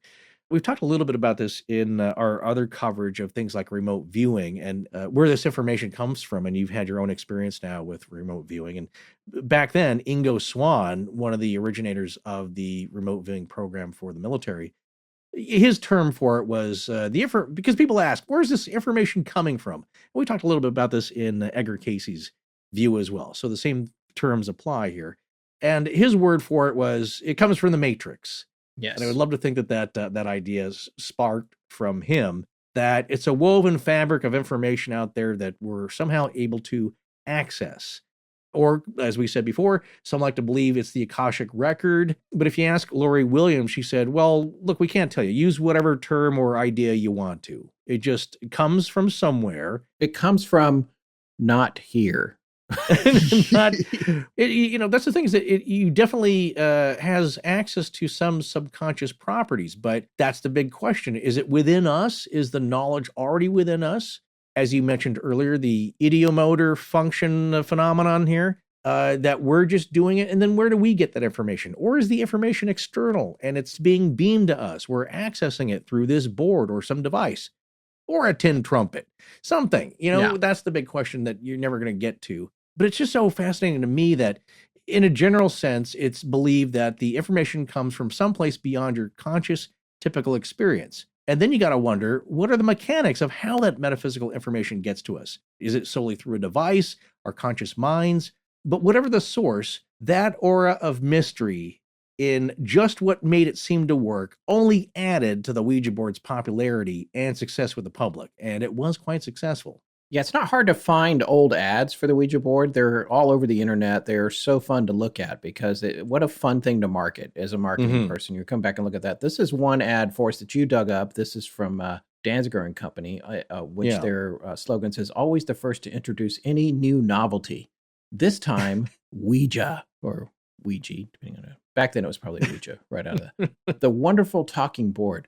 The Ouija is without doubt the most interesting, remarkable, and mysterious production of the 19th century. Its operations are always interesting and frequently invaluable, answering as it does questions concerning the past, present, and future with marvelous accuracy.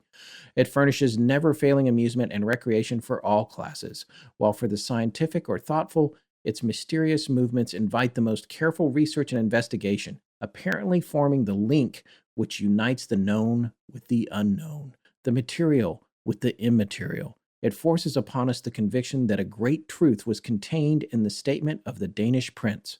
Quote, there are more things in heaven and earth, Horatio, than were ever dreamed of in thy philosophy. End quote. Price, $1.49. Always the cheapest. Always the cheapest. And that is the cheapest at Danziger's, 6th Street and Penn Avenue.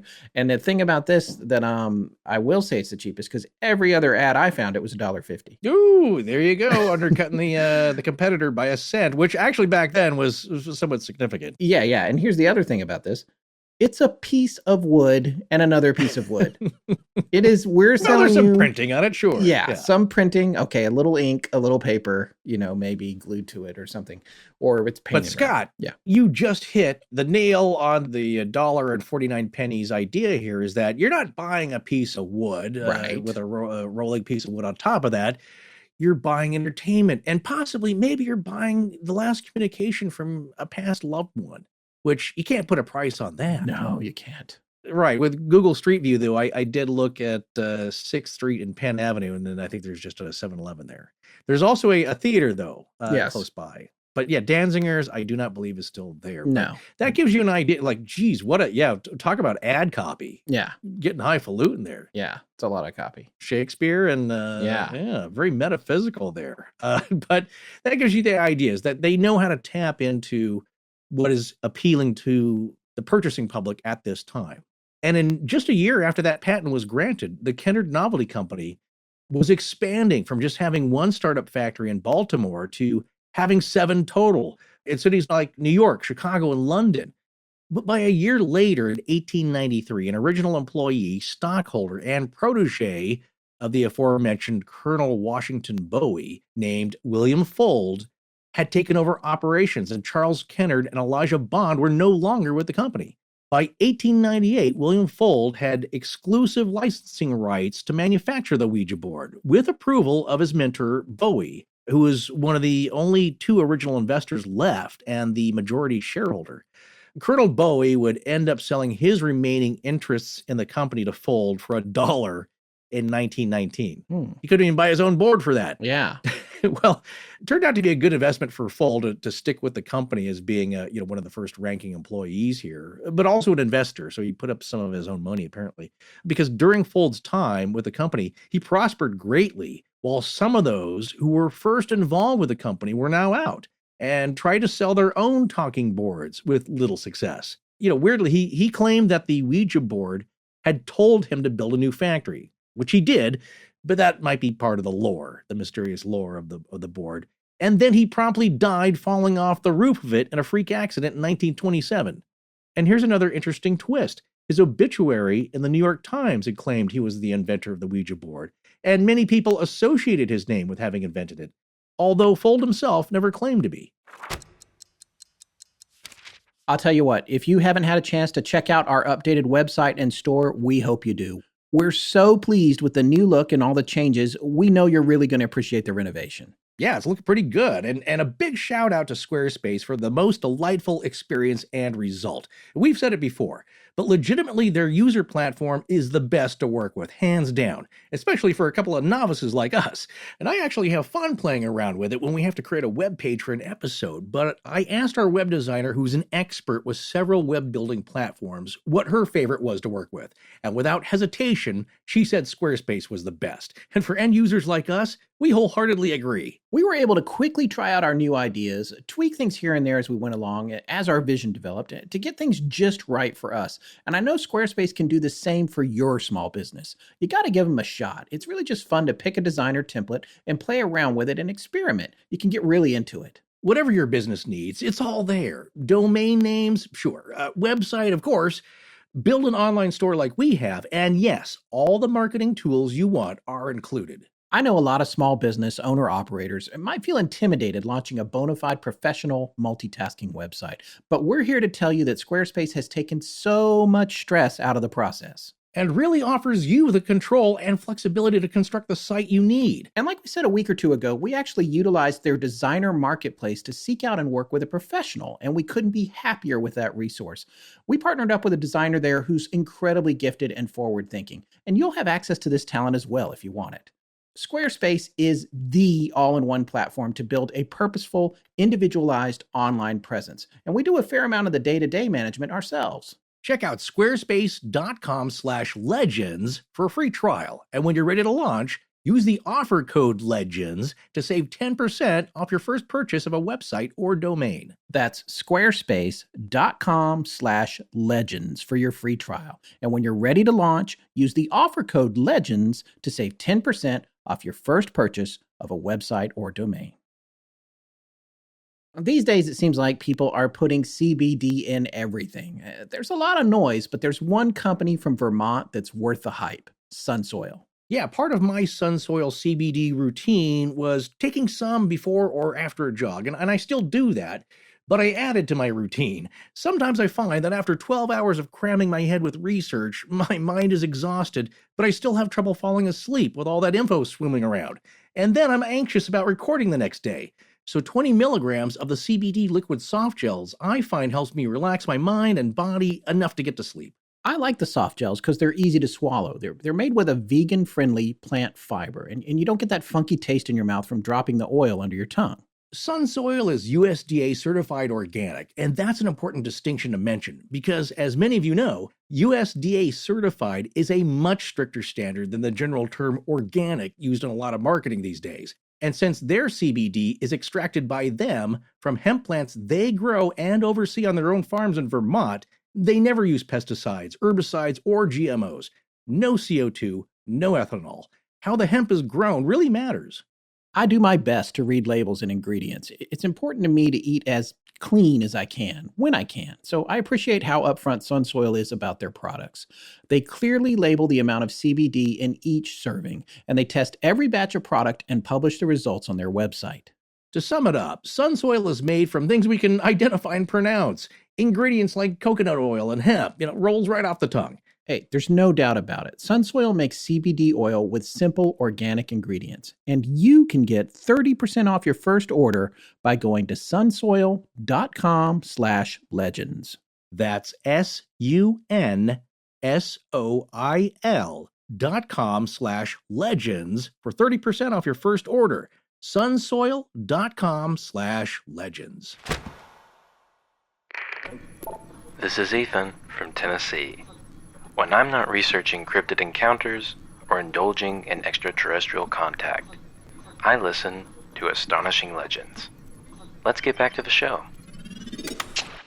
Can you imagine this guy walking into Shark Tank with this thing and saying, "Look, here's my Mr. idea." Wonderful, yes. And then he has to demonstrate it with them.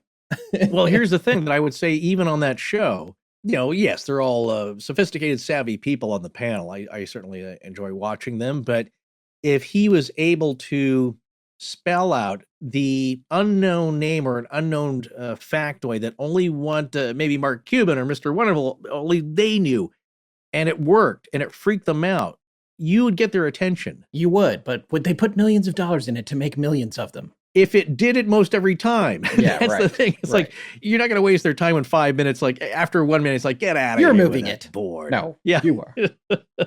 Well, that's the point. What's going on? And it's like the chief patent clerk. When his name was spelled out, he was impressed. He doesn't know how it works. It's just that he didn't believe, according to the story, he didn't believe Elijah and Helen knew his name. Now, maybe they did before and they just tricked him, duped him into that, and it still freaked him out. But if they didn't, that's quite an impressive stunt. And it was enough of a demonstration that it got a patent. All right, well, let's hear about this portion of the story from Brandon, get his take on it. We've established that planchettes themselves, and it's all birthed from this use of a table, a large table down to a small table. And now, what does that transition to a board on a table? And we're talking about the spirit board now, or the witch board, or the Egyptian mystery board. That idea, there is some report, actually it's in our narrative here, that in 1886, there were spiritualist camps in Ohio that were starting to use the talking boards more prominently. And that's where Charles Kennard got his idea. Is that narrative seem to play out? It does. And so it's just important to note that, we mentioned Wagner's psychograph in 1853. That is, for all intents and purposes, it is a talking board. Its indicator is a little wonky. It's this weird crisscross framework, but it serves the exact same purpose. It pairs ideomotor movement on an indicator with an alphabet board as early as 1853. And you could be real absolutist about it and just stop there. And some of us kind of do. We're like, well, there it is. And it even gets an English provisional patent. And I'm fortunate enough, I've recovered an illustration of that thing as well. I'm looking at it right now. I love it. I'm looking at it right now. I just sent it to Forrest. I was like, you've got to see this thing. Yeah, it's not a flat teardrop shaped planchette, but you have it. You have the unconscious muscular movement on an indicator paired with the talking board. You have pendulum boards as well, where you're holding the pendulum, a wedding ring on a string. And then you have all these false starts in the 1860s, in the 1870s. You have definitively, and as well as accounts of the planchette being paired with an alphabet board rather than, there's one illustration in particular. It's this oblong board or this long rectangular board. And somebody writes into a newspaper like, hey, look, I put the alphabet on this long board and I took the pencil out because I'm tired of my wife scribbling. And I put a wheel in that planchette and it rolls back and forth. And I mean, again, it's a talking board. But it lacks that catalyst that we saw with the press and newspaper push, the media push of talking tables, the medium push that takes hold with the planchette in the wake of the Civil War in 1868, when that article gets reprinted and the planchette becomes that thing. And in 1886, we see a similar widely reprinted article of what the Ohio spiritualists are up to, which Forrest mentioned earlier. They pair the movements of the automatic writing planchette with an alphabetic board, and they are calling this the new planchette, is what many of the articles are entitled, or the talking board. And it creates a splash.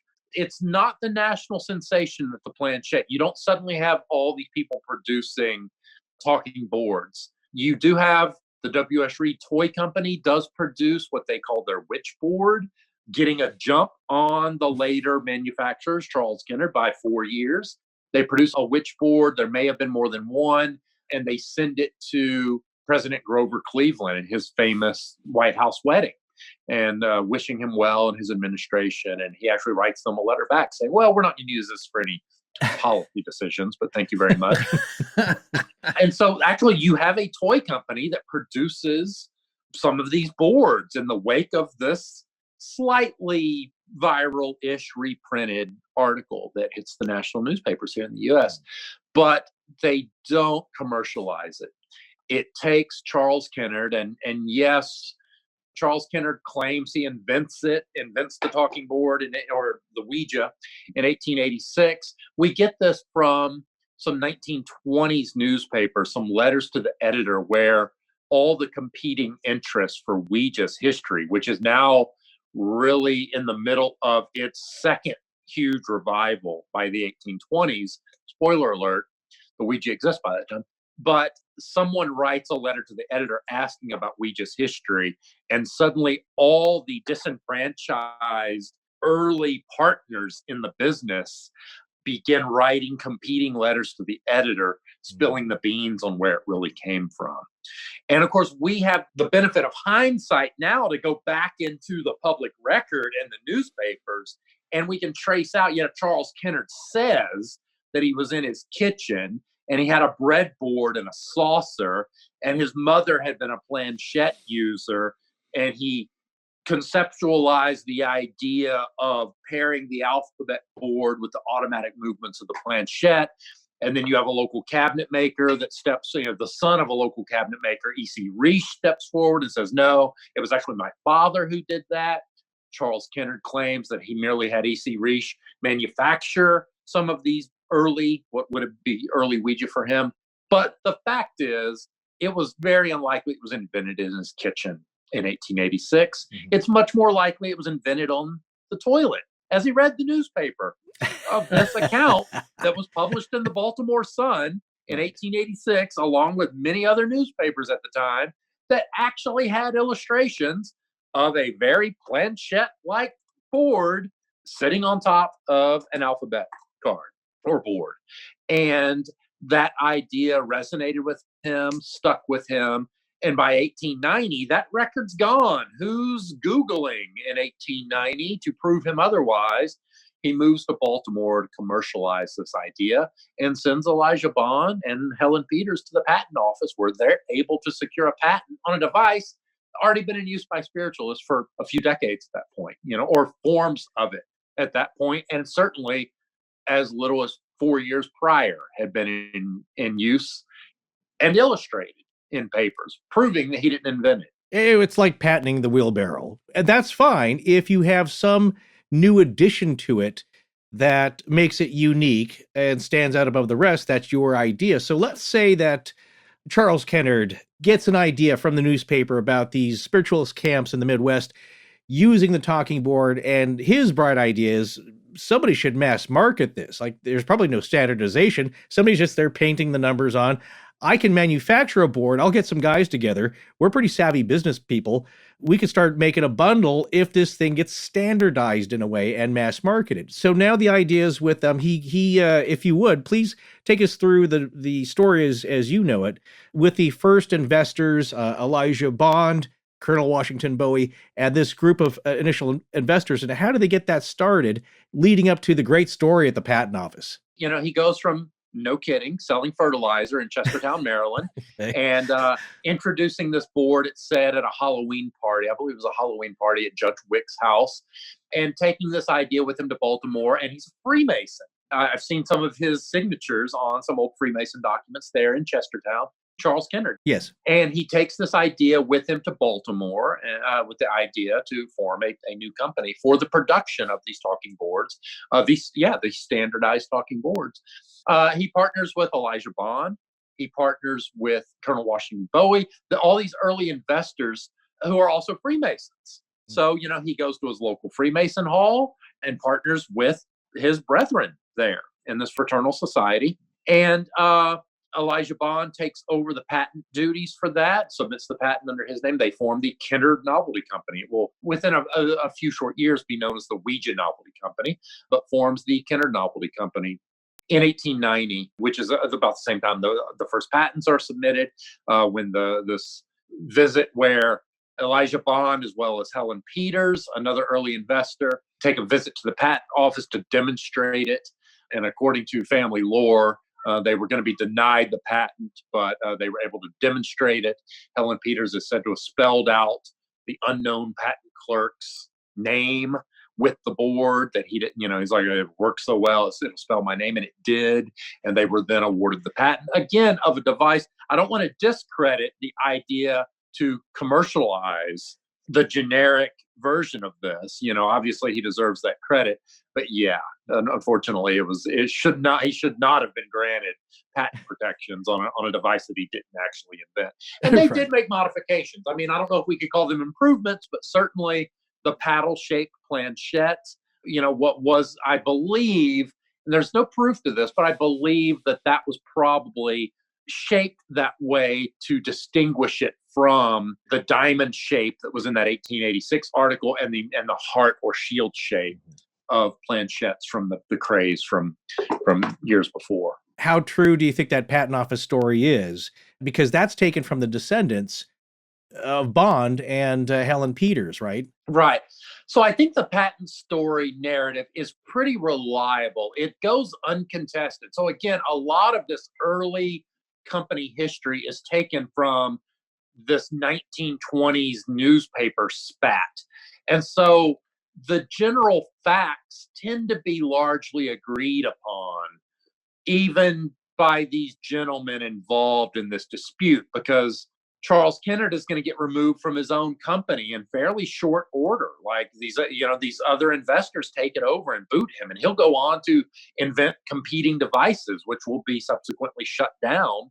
And then Elijah Bond does the same thing, you know? So like the two guys that really make it, you know, your early two leaders in the company get ousted by the Baltimore natives. And we're not sure why. I was about to ask you if you knew the story of why Kennard and Bond, other than, you know, certainly won a lot of money. Capitalist opportunity. Yes. And guys who are green.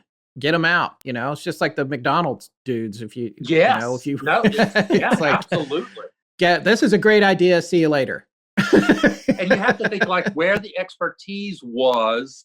You know, certainly Elijah Bond had the patent in his name, but he signed it over to the company. And, you know, you got to keep in mind the people who do stay in control of the company are the lawyers, right? Right. And then the lawyers are going to end up licensing control of the company or contracting control of the company to a guy, William Fold, who was an early investor, but really a shop hand. He was like the shop foreman.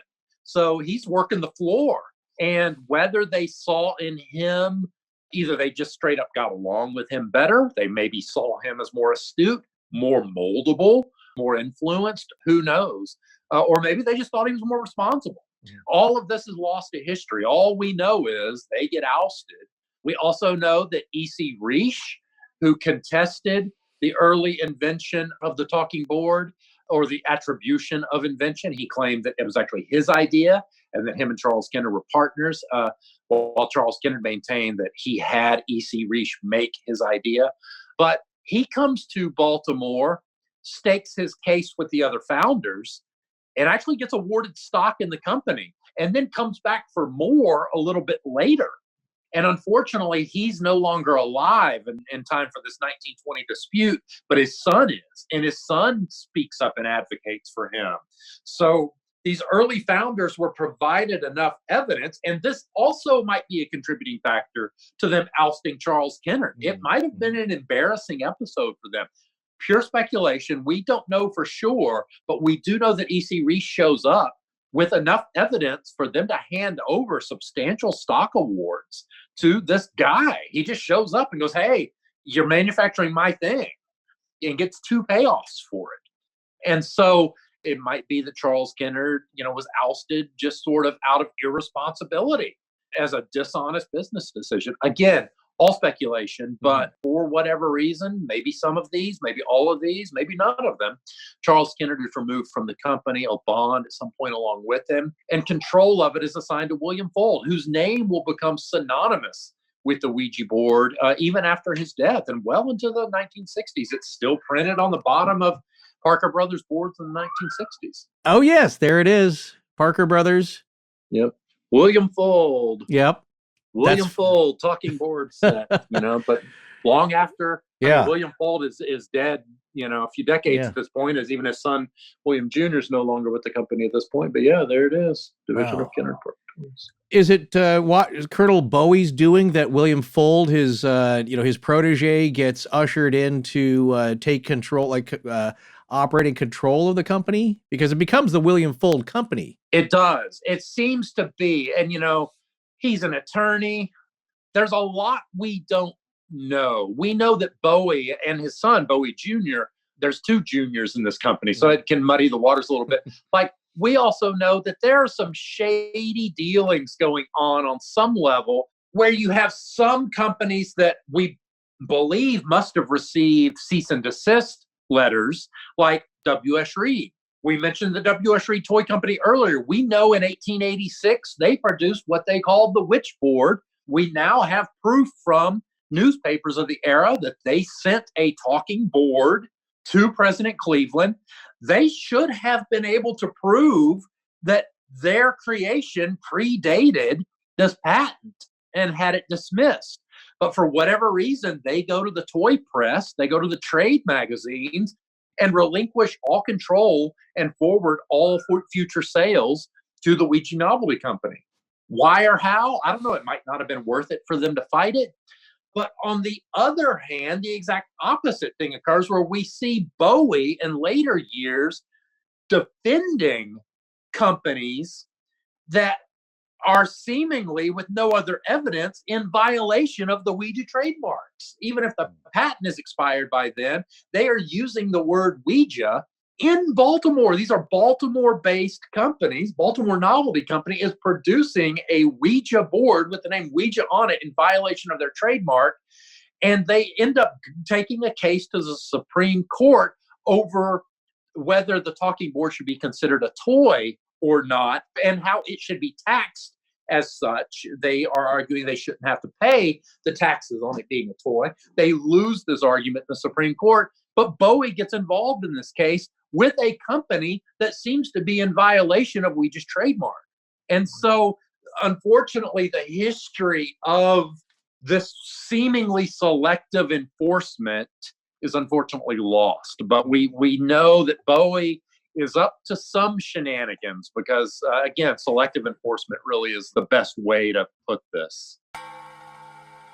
So the rest of the history of the Ouija board is also interesting in the context of what goes on in the history of humanity, specifically, of course, in the United States. But where was spiritualism at this point? And why does it surge and ebb like it does? Well, I suppose like a lot of trends. But in this case here with the boards, everyone bought the boards, not just those practicing spiritualism.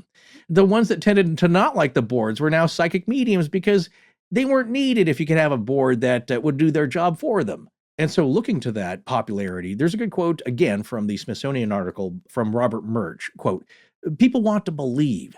The need to believe that something else is out there is powerful. This thing is one of those things that allows them to express that belief. It's a device that it showed up at the right time in the right place, marketed the right way, was simple enough, and gave enough results that people kept their interest in it." Now, the idea is that it pairs with the movement of spiritualism, and it rises with the tide of spiritualism. So, spiritualism surges after times of great upheaval, like economic strife, social unrest, and after lots of death, like wars and epidemics and uncertain times. And with it, so did the popularity of the Ouija board also rise, because the Ouija board saw a spike in sales right after World War I and then the Great Depression starting in 1929 and lasting until the 1930s. During the Depression years, the Fold Company continued to start up new factories to meet demand. Imagine that. After the Great Depression, everyone's closing down. They're still expanding a little. And towards the end of World War II in 1944, one New York department store sold 50,000 Ouija boards in 5 months, which is crazy. It outsold a monopoly, I believe. That's right, it did. I know it did that 1 year. I don't remember what year, but I know that it did 1 year at least. I think it was right around that time. It might have been during that 5 months period there. But Parker Brothers bought the Ouija board rights from the Fold Company in 1966. And yeah, you're right. A year later, sold over 2 million sets, beating out monopoly sales. I was negative 2 years old. You're just a future customer. Yes. But think about the context of history around this. Not just spiritualism, but 1967. Because from 1967 on, more American troops were headed to Vietnam. Mm-hmm. That year also endured what was called, quote, the long, hot summer of 1967, with 159 race riots flaring up across the country. This is from Wikipedia, just the description of it. In June, there were riots in Atlanta, Boston, Cincinnati, Buffalo, and Tampa. In July, there were riots in Detroit, Birmingham, Chicago, New York City, Milwaukee, Minneapolis, New Britain, Rochester, Plainfield, and Toledo. The most destructive riots of the summer took place in July in Newark, New Jersey, and Detroit, Michigan. 1967 also saw the Summer of Love. And again, another description, a paragraph from Wikipedia. The Summer of Love was a social phenomenon that occurred during mid-1967 when as many as 100,000 people, mostly young people sporting hippie fashions of dress and behavior, converged in San Francisco's neighborhood of Haight-Ashbury. More broadly, the Summer of Love encompassed the hippie music, drug, anti-war, and free love scene throughout the American West Coast and as far away as New York City. Hippies, sometimes called flower children, were an eclectic group. Many were suspicious of the government, rejected consumerist values, and generally opposed the Vietnam War. A few were interested in politics. Others were more concerned with art, music, painting, poetry in particular, or spiritual and meditative practices. Yeah, everything old is new again. And I'll tell you something else. I went to the corner of Haight and Ashbury about 15, 20 years ago, and you know what I saw? Yeah, Ben and Jerry's and an Aardvarks. Well, there you go. Consumerism wins out again because people still love their ice cream. Yeah. Well, you wanted twirling hippies listening to Janis Joplin. God rest her soul. Well, so the point, though, here is that the rise and tide of spiritualist thought and metaphysical thinking, well, there you go. And following with that is the success of the Ouija board, because when things are tough, people look for answers outside of themselves. We yearn for some answers to make sense of this crazy world we're in. And you're seeing a little bit of that now. Well, we meant to get to this a little earlier, but there's been so much fascinating information. We found ourselves here without talking about yet how this thing got its name. Yeah, Scott, that's the second interesting story for me in the legend and lore of the Ouija board. That's the thing about it. They had apparently, as we find out from Brandon, they had a name for it that's lost to history, a working title kind of name. Right. But there's a few different stories about where the word Ouija or Ouija came from. And we're going to be talking about that here with him in a minute. You know, a lot of people think, oh, it's the French word and the German word for yes, it's oui and ja. Well, yeah, German would be ja. But... Yeah, well, I'm not German, so I'm going to say ja. Well, yeah. But anyway, okay. Just when you thought it was safe to go back in the water. But I'm just trying to prevent some emails. Yes, here, I know.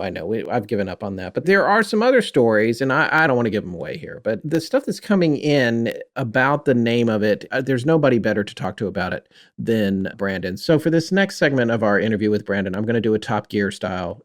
Oh, dear. In this next segment, Scott learns how to pronounce Porsche, Forrest learns how to say Ouija, and Ray Parker Jr. gets trolled about the theme to Ghostbusters. Okay.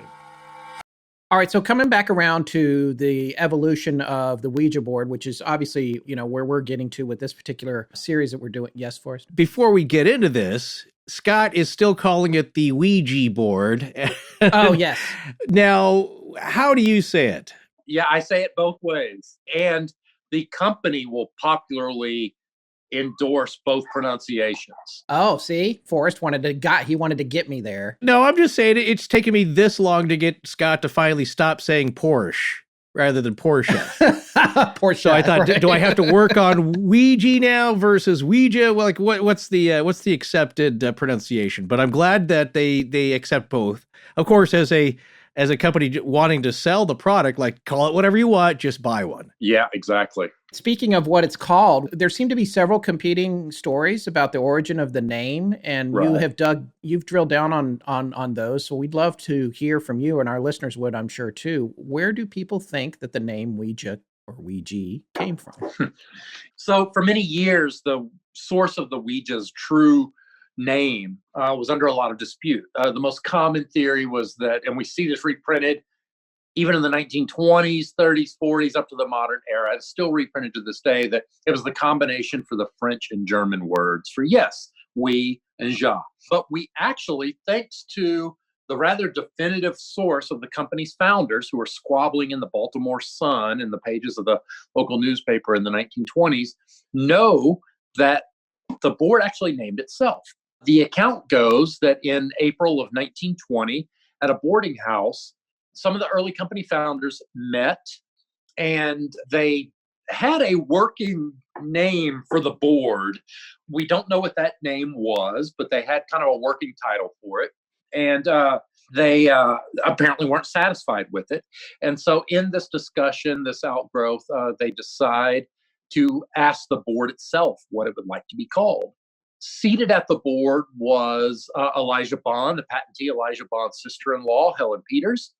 And she was considered in this account a strong medium.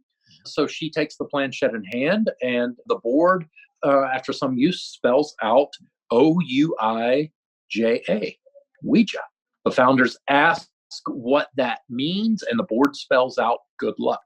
And so we have this definitive source for the Ouija having named itself.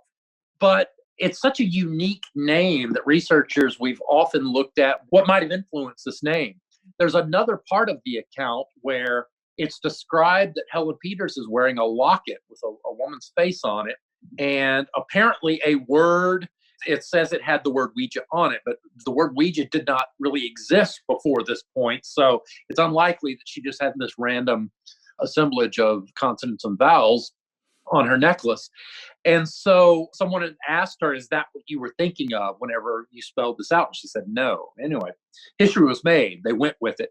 But we looked at a lot of possible sources for what could have influenced this name. An early, largely discredited theory was that it was a reference that maybe the woman in the locket was the author Ouida, and that she was a very popular author, and that maybe for whatever reason that was, this was sort of a piece of fan art, or some locket that had her picture from a fan of hers. The more compelling theory to me is, with this locket and the origin of this sort of associated name that might have influenced Ouija, is the fact that Helen Peters' then future husband, Ernest Nosworthy, actually grew up in the UK in a family of spiritualists who were closely associated with one of the most famous spiritualists of their day. And this is Cora Scott Hatch. She has many names. She's most popularly known as Cora Scott Hatch. The interesting fact is that Cora Scott Hatch, who stayed with Ernest Nosworthy, who was Helen Peters' future husband, stayed with his family whenever she visited England, and they were her biggest fans and supporters there, and was very close with that family. Her spirit guide was named Weena. So Ouija with an N. So the more compelling theory, if we have to try to attribute what is on that locket that seems to have influenced Ouija's name, that's probably the more compelling theory, is that her then fiance had this family artifact that was associated with Cora Scott Hatch and her spirit guide, more so than the author Ouija. Well, then let me ask you this, because I wondered this about the Ouija angle here. Say that there's already a good name, it's inspirational, it's Weena, or even if it's Ouija, it's never really clear to me from the story how then that transferred to the board, because the idea though is that her husband Ernest Nosworthy didn't say like, well, how about Weena for a name for the board, because here's the connection, and it was suggested. The story goes that the board actually spelled out the name, so then that would imply that subconsciously that was in the mind of the participants, and that's what caused the board to spell it. Yeah, so the original account actually says that the word Ouija is on the locket. And they ask her if that influenced her, and she says no, like that she wasn't thinking of that. But the word Ouija had no meaning prior to this moment. So, yeah, it creates an interesting sort of mental puzzle for researchers to try to decipher as to why she was wearing a locket that said a word that didn't exist before that moment on it. It's like when Ray Parker Jr. wasn't thinking of "I want a new drug" when he wrote Ghostbusters. Right. Yeah, that's pretty fascinating. Then I guess then let's go just a little bit further now into once they actually get it named Ouija and how it progresses from that point forward. It changes hands, right, to Parker Brothers. What goes on with the rest of its history up until today? So the Ouija, like the Planchette before it, is going to really have a history of sales that ebbs and flows. The company has been sold many times. Ouija is currently a copyright owned by Hasbro after the company changed hands a few times from its original acquisition from the Fold family by Parker Brothers in 1966. But for many years, it was shepherded by the Fold family from the 1890s onward. And so that family saw its fortunes really ebb and flow throughout time. It certainly was a hit when it came out in the early 1880s. It had to stave off a number of competitors in its early years. It will bump up again in the 19-teens. And particularly in the one thing that we see frequently repeated, not only with planchettes, which suffer their first period of pop culture phenomenon in the wake of the Civil War in 1868, you see in the wake of the Spanish influenza and the Great War, World War I, you see Ouija's probably most unprecedented spike in popularity in 1920, as people are trying to reconcile these great losses of life. We'll also see this pattern repeated in the 1940s, where another huge spike in popularity for the talking board. We see that periods of great loss and conflict often have people questioning the afterlife. And when you have these commercial devices that enable them to explore those questions, they become more popular. Just as a sort of a loose statistical example of just how popular we're talking, some recent research in the newspaper databases, I was going year by year and just doing searches for Ouija. And you hit like 1917, and it's like, I don't know, these numbers aren't exactly accurate. You get the idea. It's like 460 articles, or keyword matches in the newspaper database. And then you move up to 1919, and it's like, 782 articles in the newspaper database.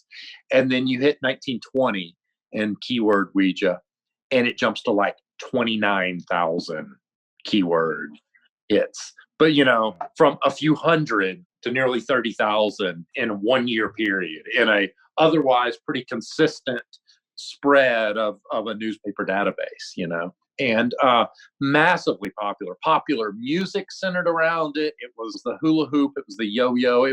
But more so, it was a cultural phenomenon. It pervaded music. It pervaded the headlines.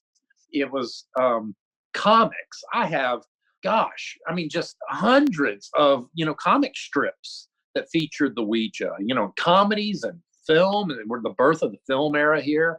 It was stage plays. I mean, it was just incredibly culturally pervasive and really cemented itself in a way in a new media era that the Planchette never had a chance to. We're talking about several decades past the Planchette's popularity, although the Planchette, and again, these histories and these evolutionary branches aren't absolute. They bleed over into one another. The Planchette rides the coattails of the talking board. I mean, it's a direct evolutionary descendant of it and certainly has its own periods of popularity. The Ouija board doesn't take well in England, for instance, but the Planchette, hugely popular in the 20s and 30s in the UK. And you see a huge explosion of those there. A lot of my collection is actually British Planchettes from that era. But they really sort of propel and push one another in a really interesting way. But it's really hard to overstate the cultural phenomenon that the Ouija was in 1920 and the 1920s. And that establishes it with this foothold in popular culture that we just don't see go away because it keeps coming back. It has new stages of popularity. The 1940s in particular, talking boards, hugely popular. The Fold family does not give up on it. In fact, it was told to the Fold family to never let the Ouija go, which they did in 1966. But the following year, in 1967, now acquired by Parker Brothers, which, again, here's one of the iconic Parker Brothers boards. That's the one I remember. That's the one I grew up with. A lot of us grew up with this one. This is going to outsell Monopoly in 1967. So speaking of 1967, just give broad strokes on the rest of the history from that point until now. William Fold dies in a freak accident in 1927. Did he actually build the new factory he fell off of because of the Ouija board told him to? I mean, that was his claim, right? But this guy was very smart with the press. He was very clever as to not deal in absolutes, particularly when questioned about this. He always left, for example, we see evidence of him leaving the attribution of its invention sort of ambiguous and up in the air. Even though he knew that he did not invent this item. We see some of that in that 1920 squabbling. Also, the nature of it, whether or not it was spirits or, what were you talking to? It was a psychic phenomenon. The company really liked to walk that line. Better to let the public make that decision for themselves. And they really excelled at being non-committal in that regard. Well, and so, that was really a genius of the company, let people fill in like the Ouija itself, let their brains fill in the blanks. I remember as kids, that added to the mystique of it. And that's why, it's like, could we play Monopoly or should we grab the Ouija board? I don't know. It's like, maybe we're not in the mood. You got to be in the mood for it. So when the Fold company finally sells the rights to Parker Brothers in 1966, there's that boom in sales from 66 to 67. What are the broad strokes of the rest of the history up until Hasbro takes over? Or what major changes happened or major milestones with the board and its history? Well, I don't know what the median age of your listeners is, but certainly I know that many of us grew up with some conception of the iconic Parker Brothers board with the seance sitters in the corner. And even in the 80s and 90s, that board will continue to be reprinted. It's still in print today by the company Winning Moves, who produced that classic design. It does sort of fall like its manufacture gets cheaper as time goes on. In the 90s, there's a glow-in-the-dark version that I'm looking at right now. I've got one across the room that's you gotta get smaller. One. Yeah, I'll get it. It's smaller and flimsier and cheaper, but it's still that iconic design. This is 1998, so Hasbro's acquired the company at this point. You see how much smaller it is than the original, and but it's all right. It's okay. It glows. They're saving on Ouija expenses. Yeah, totally glow in the dark. So one thing we'll see is we will see media begin to change, bringing and sort of heralding Ouija for a new age of consumer, right? You see it has a brief appearance in The Exorcist in 1972 and is sort of suddenly held responsible for the possession of Linda Blair, his character in that. She pulls it out, introduces Captain Howdy. There's a weird movement. The mom freaks out. And then before you know it, she's spitting up split pea soup. That's often mentioned is that The Exorcist in the early 70s was the turning point for the good-natured family fun vibe of the Ouija board previously, even though it was meant to be a little mysterious. Now it was starting to be seen as possibly a portal to Hades here. Would you say that's accurate? And did that decline the popularity or that diminish the popularity of the Ouija board or just gave it another vibe? I would refute both of those, actually. One, I think movies such as The Exorcist, as well as Witch Board and its sequels and some of the more modern Ouija movies, only heightened the thrill and popularity of the talking board and have led to its continued endurance as a product and as an icon in American pop culture and worldwide pop culture. And also, history itself really refutes the idea that it was wholesome family activity up until Captain Howdy and a brief scene in The Exorcist. I often cite an 1854 pamphlet by Henry Carillon. This is an early French, our first documented regular Planchette user that publishes his Planchette writings in 1854.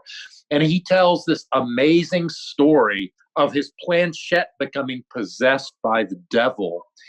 And the devil specifically, so he's got a spirit guide that is said to be the spirit of a drowned young woman that's in his Planchette that he communicates with, but then he starts getting gibberish and it goes like cussing him out, but then in between these communications, he gets clear communications from his spirit guide. And she's like, go to the other Planchette. So he's getting curses. And then finally he switches board and she's like, woo, thank God the devil has possessed the varnish in your favorite Planchette. I'm having trouble getting through. You need to strip it of its varnish to get the devil out, and then I'll be able to communicate through it again. So Holy literally cow. 1854, just a few years shy of the Fox Sisters' introduction of spiritualism on the worldwide stage, you have possessed Planchettes cussing out their users, telling them they're going to burn in hell. And we never see this historical precedent subside throughout the decades. You only see it amplified with the addition of really 80s and 90s sensationalist movies, because now we have a new form of media consumption that are contributing to that.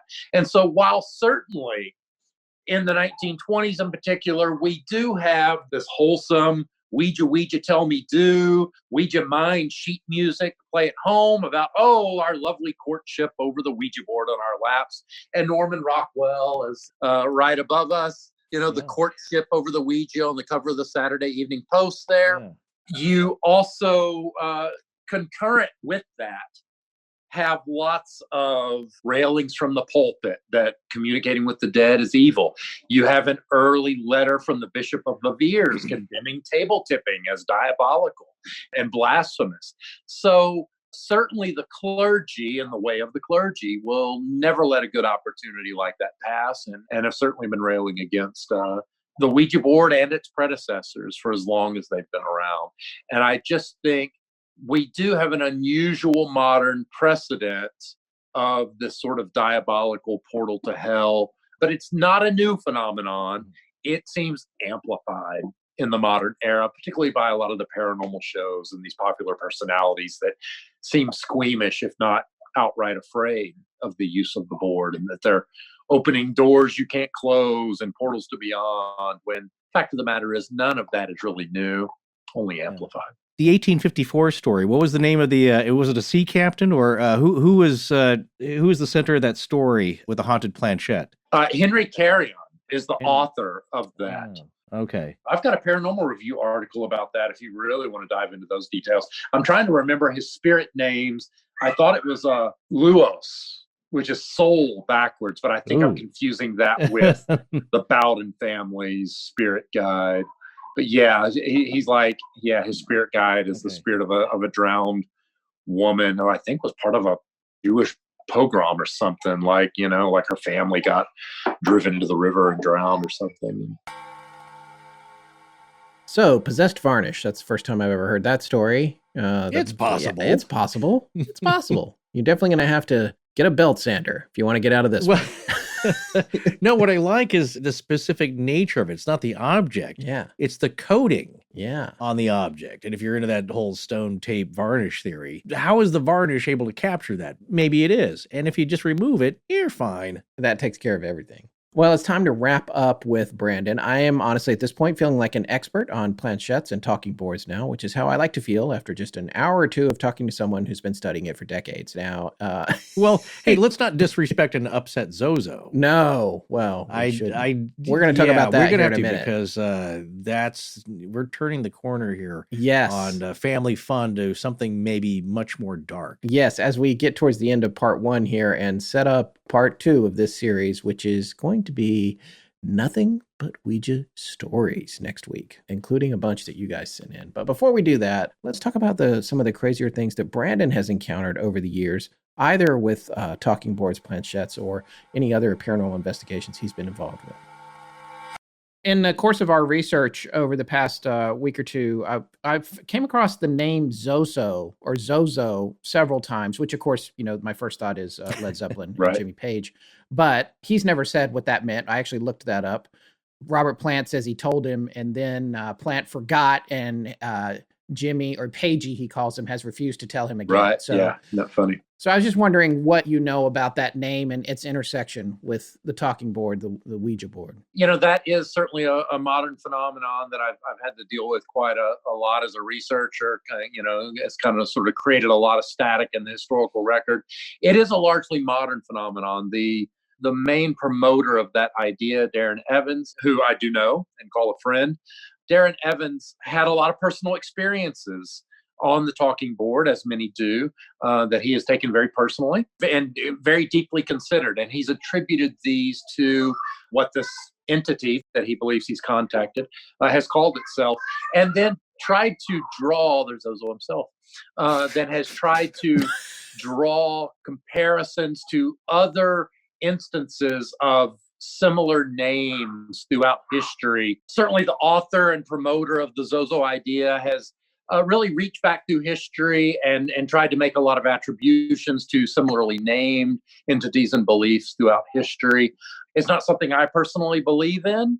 I've got my own theories as to why the Z and the O pop up so much on the talking board, but it's certainly something that he believes in deeply and has promoted widely and has gotten some traction. Have you personally ever had any contact or experiences either with a talking board or a planchette or anything that you couldn't explain? And if you did, what was that like? I had one really incredible experience that really informed my research in a way that gave me a lot more credence toward historical experience. So now when I read these accounts by historical figures of seances and what they encountered and experienced, it really shed new light for me on how I interpret that data, and in a way that I try to respect the narrative presented in historical documents more than I might have before.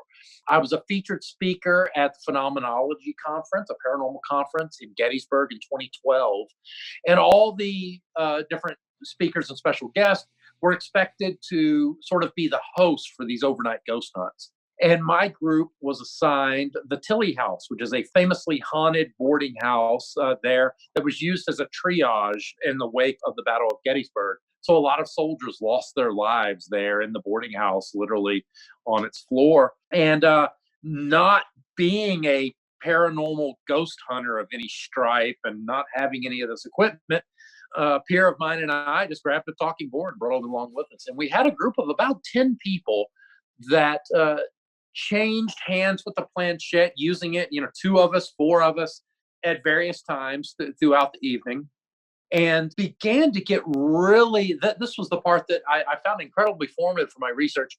Even with like 4 people on the board and people trading places and switching in and out, we got this incredibly complex and comprehensive narrative of this spirit that claimed, that she was present during the events of the battle, She had nursed soldiers back to health there, information on her husband and her children, when she was born, when she died. I remember she died in 1868, and I remember that because it was the same year of the Planchette craze. And just this incredibly cohesive narrative.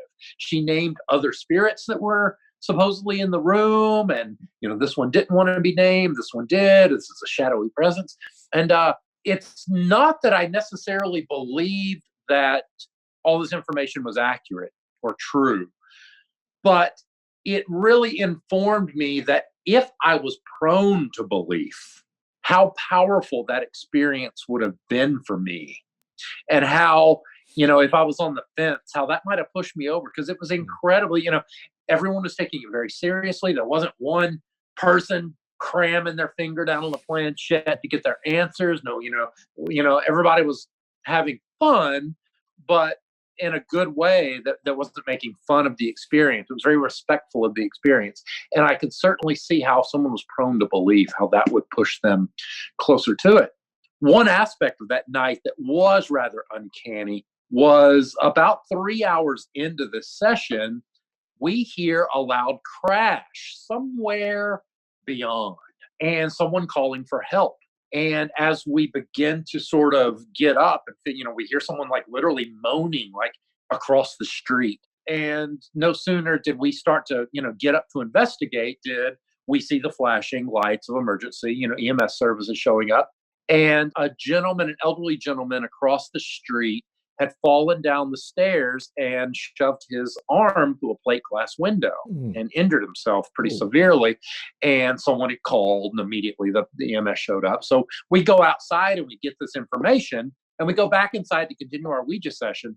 Meanwhile, one of the participants in this overnight ghost hunt, again, I was downstairs kind of doing this Ouija, he comes down the stairs. He says, "What happened?" And he's holding a device known as the obelisk, which is an electronic, we know what it unalterable word bank, where the belief being, if you bring this into the presence of a spectral presence, spectral entity, that it can select words off this bank. And so you might not get anything, you might get random strings, you might get, and we're like, well, yeah, this guy outside, fell down the stairs, shoved his arm through a plate glass window, they called the cops. And this guy just like, and apparently you can't alter these words. You can't type stuff in. Right. You can only scroll through the results. And this guy looks like he's seen a ghost, right? We're like, what's going on? And he starts reading the results of the previous minute's word bank that was on his screen. So he scrolls up from the time of these events, and his word bank says, help, glass, blood, help, stairs, help.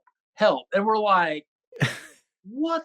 Wow. Like, I don't know what's in that little electronic box, but come on. Like, really? That was pretty eerie, Like, we talked earlier about coincidence, and that's one hell of a coincidence. Well, that goes to something I always say. It's context and it's meaning, like what you would get out of the Ouija board, as you said before. The fact that a bunch of people aren't sitting around and maybe something is getting you subconsciously to move the planchette, but in coordination with 3 or 4 other people. Yeah. It's spelling out words that make sense and form a narrative. And like with the obelisk, it's like, it's not just blood, glass, sandwich, footstool. It's like, now it's making sense of something that has meaning and context. And so that's kind of the crazy part of it. Well, let me ask you this next. What are some of the craziest other stories that you've come across in your research that just make you go, what, wow, how is this happening? I run across a lot of claims in my research, some of the more phenomenal being teleportation of very heavy-set mediums from one side of London to the other, mid-seance, appearing in the middle of the seance table. Certainly a lot of sensational claims. One that comes to mind, the Coon Spirit Room, where sitters claim they could shake these glowing ectoplasmic appendages, their hands, and then grab the wrist, and then anything beyond, there was no forearm, like there was no arm to grab. Yeah. You see that repeated quite a bit, like these things ended at the forearm, and you're like, okay, what's that about? Apports is another one, although it's pretty easy to write off apports. Apports are items that manifest that the spirits deliver mid-seance. So, they could be trinkets, flowers, whatever the case may be, but that's pretty easy to write off. But, you certainly have a lot of sensational stories of apparitions that mediums are able to manifest despite being strip searched and bound to chairs and all this stuff. But also, having been a magician and knowing lots of magicians in my life, I know how a lot of that stuff can be done. So. Sure. See, that's what I love. I love when you talk to somebody like him and you hear these stories that other historians, researchers have heard over the year just through the grapevine of those small circles. And we hear stuff like that sometimes from other podcasters if you go to a con or something like that. But these are stories that haven't made it into print anywhere or onto the internet. It's like Jim Harold, man. He's got a ton of stories you've never heard. It's only him and whoever told him the story. So it's really great stuff. And that's what I love about meeting up with people like that when you get somewhere. The best stories are ones that you don't want other people to know or a big group of people, the rest of the country and world to know. Yeah, those are the best. I mean, we haven't mentioned it in a long time, but one of my favorites that was on one of Jim's shows, I think it was on Campfire, which it was the one you told me about. The couple, the car broke down and they went into the abandoned restaurant, except that it wasn't abandoned, and then they started to appear in the painting behind the bar. No. Yeah, we may have to get a hold of that person. The car didn't break down. They were driving back from a long, it was a long drive after a concert. So it was late at night and they thought, let's stop here at this roadhouse, which seems to be open.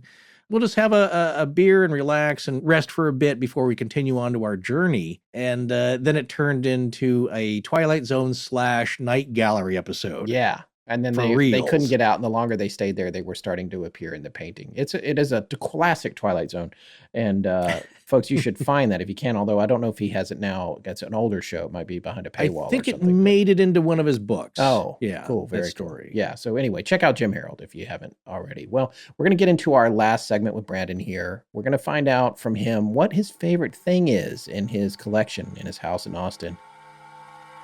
So, Brandon, in your vast collection of spirit communication paraphernalia, do you have any favorites? I have a spirit slate by Fred Evans, a famous, probably the second most famous slate writing medium that includes original spirit writing from him, preserved after its use Easter Sunday, 1927 in San Francisco. It has someone posted some clear cellophane over it or something, and inscribed on it when the messages were collected.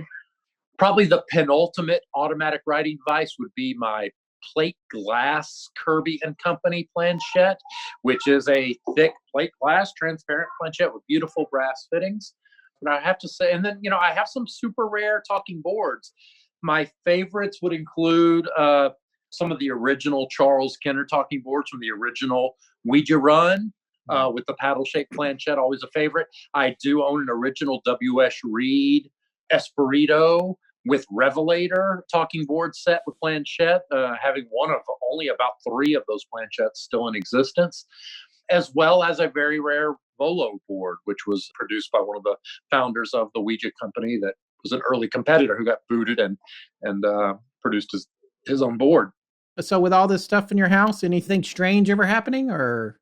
Unfortunately, I sleep pretty well at night amongst the screams of the damned and issuing forth from the open portals to beyond. But you're not using them. That's the point. I think somebody would say right. Is that it's intent. Your intent is to display and inform and entertain and be a keeper of the Ouija flame, and you're not really all that interested in diving into the portal or sticking your head through the veil of the other side, as it were.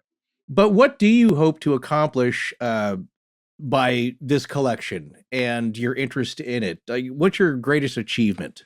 Well, the ultimate goal is a work in progress. So for the past 10 plus years, I've been working on a massive, visually dense coffee table book that has literally taken me all over the world. I mean, I've been to several places in Europe and England, all over the U.S., documenting items in private and public collections. And this book is coming together. It will be a chronological exploration of the evolution and archaeology of spirit communication apparatus. And it's well on its way. And, hopefully in the next year or two will come to completion. I'm in progress now and really getting into the meat of its completion. And so that to me will be the big feather in my cap. I mean, sure, I love my social media following and, sort of informing everyone there, but that will be sort of the ultimate expression where I'm able to take not only the items I've collected, but also the items I've documented, put them all in one exhaustive, comprehensive, beautifully illustrated, visually dense book, and that into people's hands. And there will be no more comprehensive history that we will be able to provide than that, and it'll trace all forms of spirit communication devices, spirit trumpets, spirit slates, talking boards, and related disciplines and their effect on pop culture and sort of the rise and fall of spiritualism and other related aspects. It's the final word from beyond. I like to think it'll be the definitive history of this discipline. And after that, who knows? I can't wait to see that. That sounds amazing. Me either. Sign me up for a copy right now. Yeah. So, well, let me ask you this. We talked a little bit off the air earlier today. You have a couple of stores on Congress in Austin, which have been adversely affected by the coronavirus. Is there any way that our listeners can support you or do anything for you? Is there anything that you want to share with them ways that they can back you up and help you out at this time? Well, I own 2 retail operations on South Congress here in Austin, a Monkey See, Monkey Do toy store and Big Top Candy Shop. Both sort of famous in their own right. Big Top in particular, kind of a world famous destination, has become kind of a Austin institution in its 13-year history. Certainly, anybody who's inclined to look us up on social media and give us a follow and check out what we're doing. We do particularly my toy store does do a lot of online sales of particularly of vintage toys. And if you don't twist our arm too hard, Big Top can sometimes be talked into shipping. We don't have a great shipping operation. We are in Texas where it is too hot to ship candy effectively about 9 months out of the year. And unfortunately, every time we're on Food Network or Travel Channel, we get a deluge of emails saying, send me some licorice, send me this. An inordinate amount from Australia. I don't know how many Australian listeners you have, but we have so many fans in Australia. And unfortunately, we're not great at shipping because it's just a hazardous process. So, but we would appreciate the follow and just check out what we're doing. We keep it dynamic and have a lot of fun with it. And we hope to keep doing it because we were already facing retailers and restaurants and small businesses in this country are already facing a rental crisis. Increasing cost of real estate gets passed through to renters. And those costs are skyrocketing all over the country. And sales are not keeping up with what landlords expect to get in rent, especially as we get displaced by larger national chains and smaller national chains, but corporate-backed chains. And so any sort of support on a local level, go out and support your local businesses, even if you're not here in Austin. Just go out, spend your money locally. Those small businesses need it so much, and your dollar will stay local and it'll come back to you tenfold. So I would encourage that more than anything else.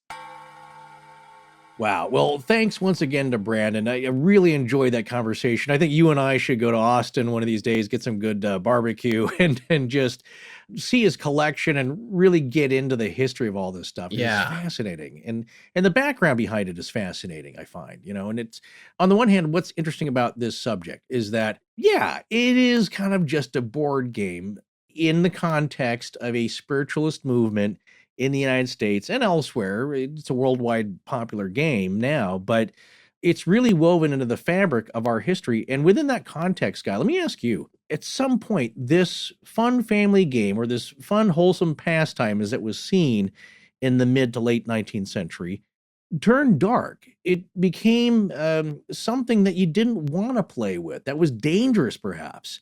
something that could unleash evil. And yeah, we talked about The Exorcist and popular culture, and then of course all the modern day now horror movies you see where unknowing people foolishly play with one and it unleashes all kinds of hell on them. Yeah. But how did that gradually happen? Was it the changing of the times? Was there some backdrop that we became more cynical and suspicious and creeped out? And certainly some of that, yes, is part of the satanic panic and our fears of things happening to us that are beyond control. The Summer of Love turned dark with Charles Manson and Son of Sam and just some horrible things happening in society.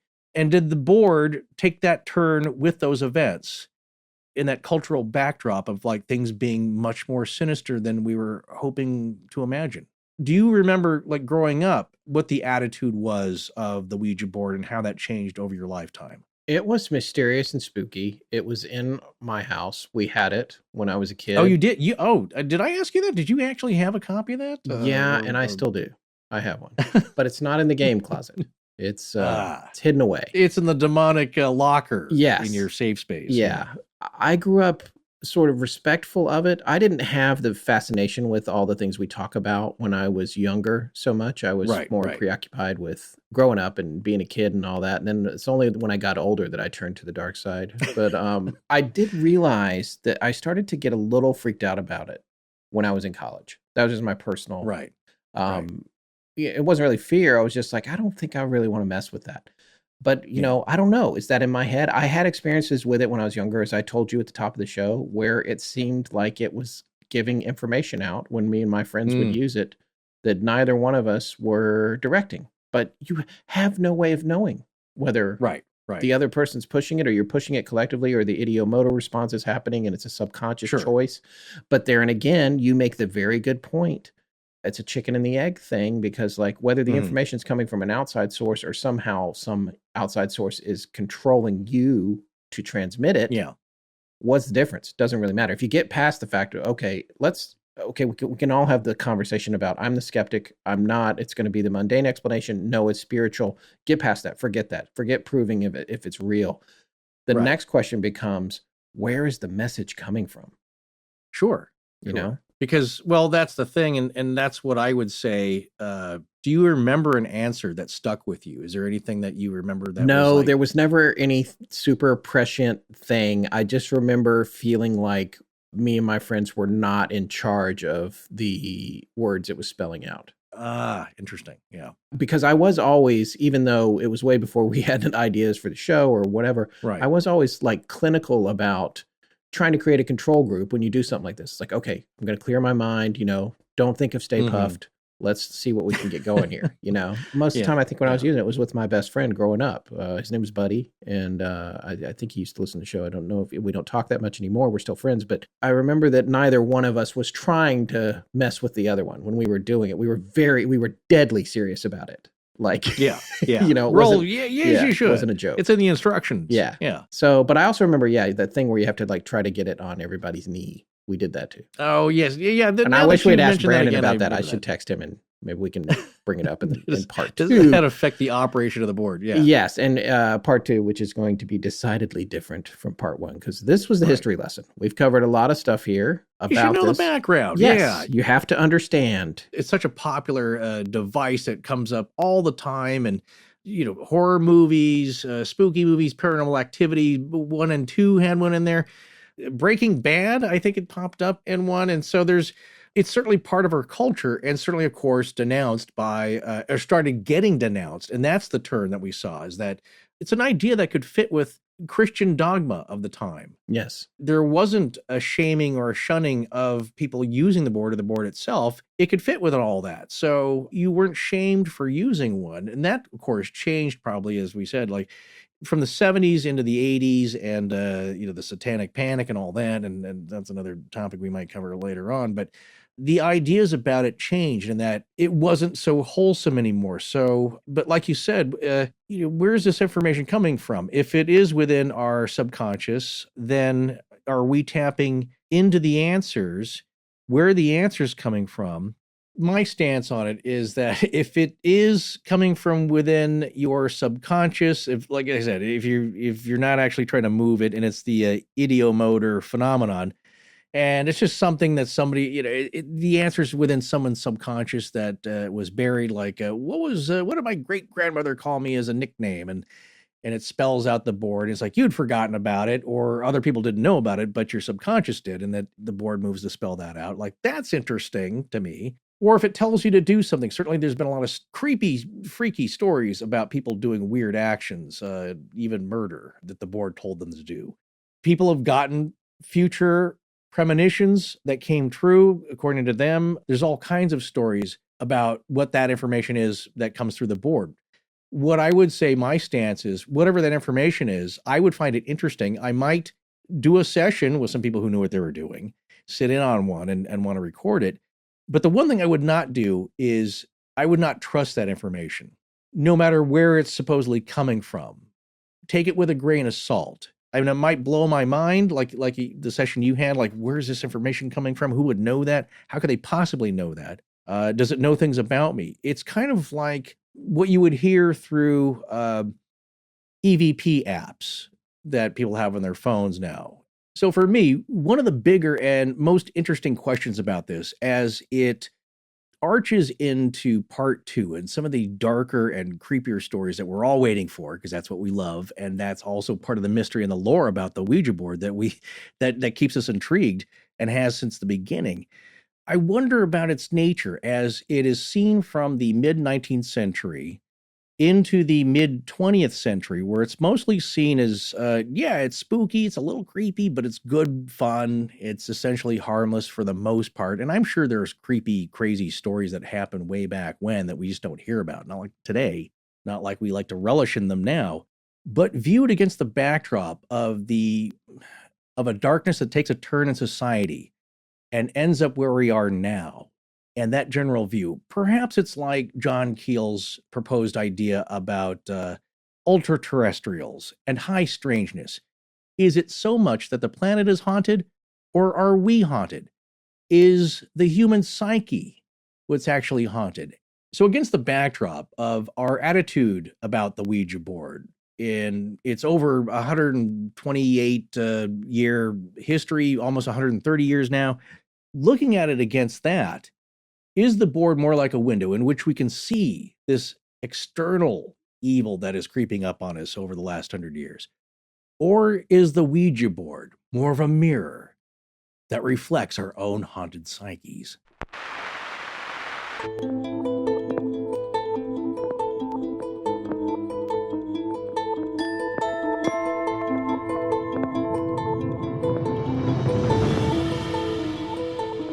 That's going to wrap up part 1 of our series on the Ouija board. We'll be back next week with part 2, and that's when it's time to hear some of the craziest Ouija board stories we could find, including a bunch that you guys sent in. Please remember to support our sponsors. They help keep the show free and the lights on in Blanket Fortiana. Special thanks to John Bolin. My name is spelled WORM. Hey there, everybody. From Tennessee. From Dallas, Texas. Thank you for listening to Astonishing Legends, Galaxy-wide in perpetuity. Our show is edited by Sarah Voorhees Wendell and co-produced by Tess Feifel, who is also our head of research. Our theme, which is available as a ringtone, was composed by Judson Crane, and our sound design and additional composing is by Ryan McCullough. Special thanks to the Astonishing Research Corps. But most importantly, we want to thank you, our listeners. Visit our store at astonishinglegends.com or interact with us and other listeners on Twitter, Facebook, and Instagram. You can also support the show at patreon.com/astonishinglegends, where patrons have access to additional bonus content. No part of this show may be reproduced anywhere without permission. Copyright Astonishing Legends Productions. Good night.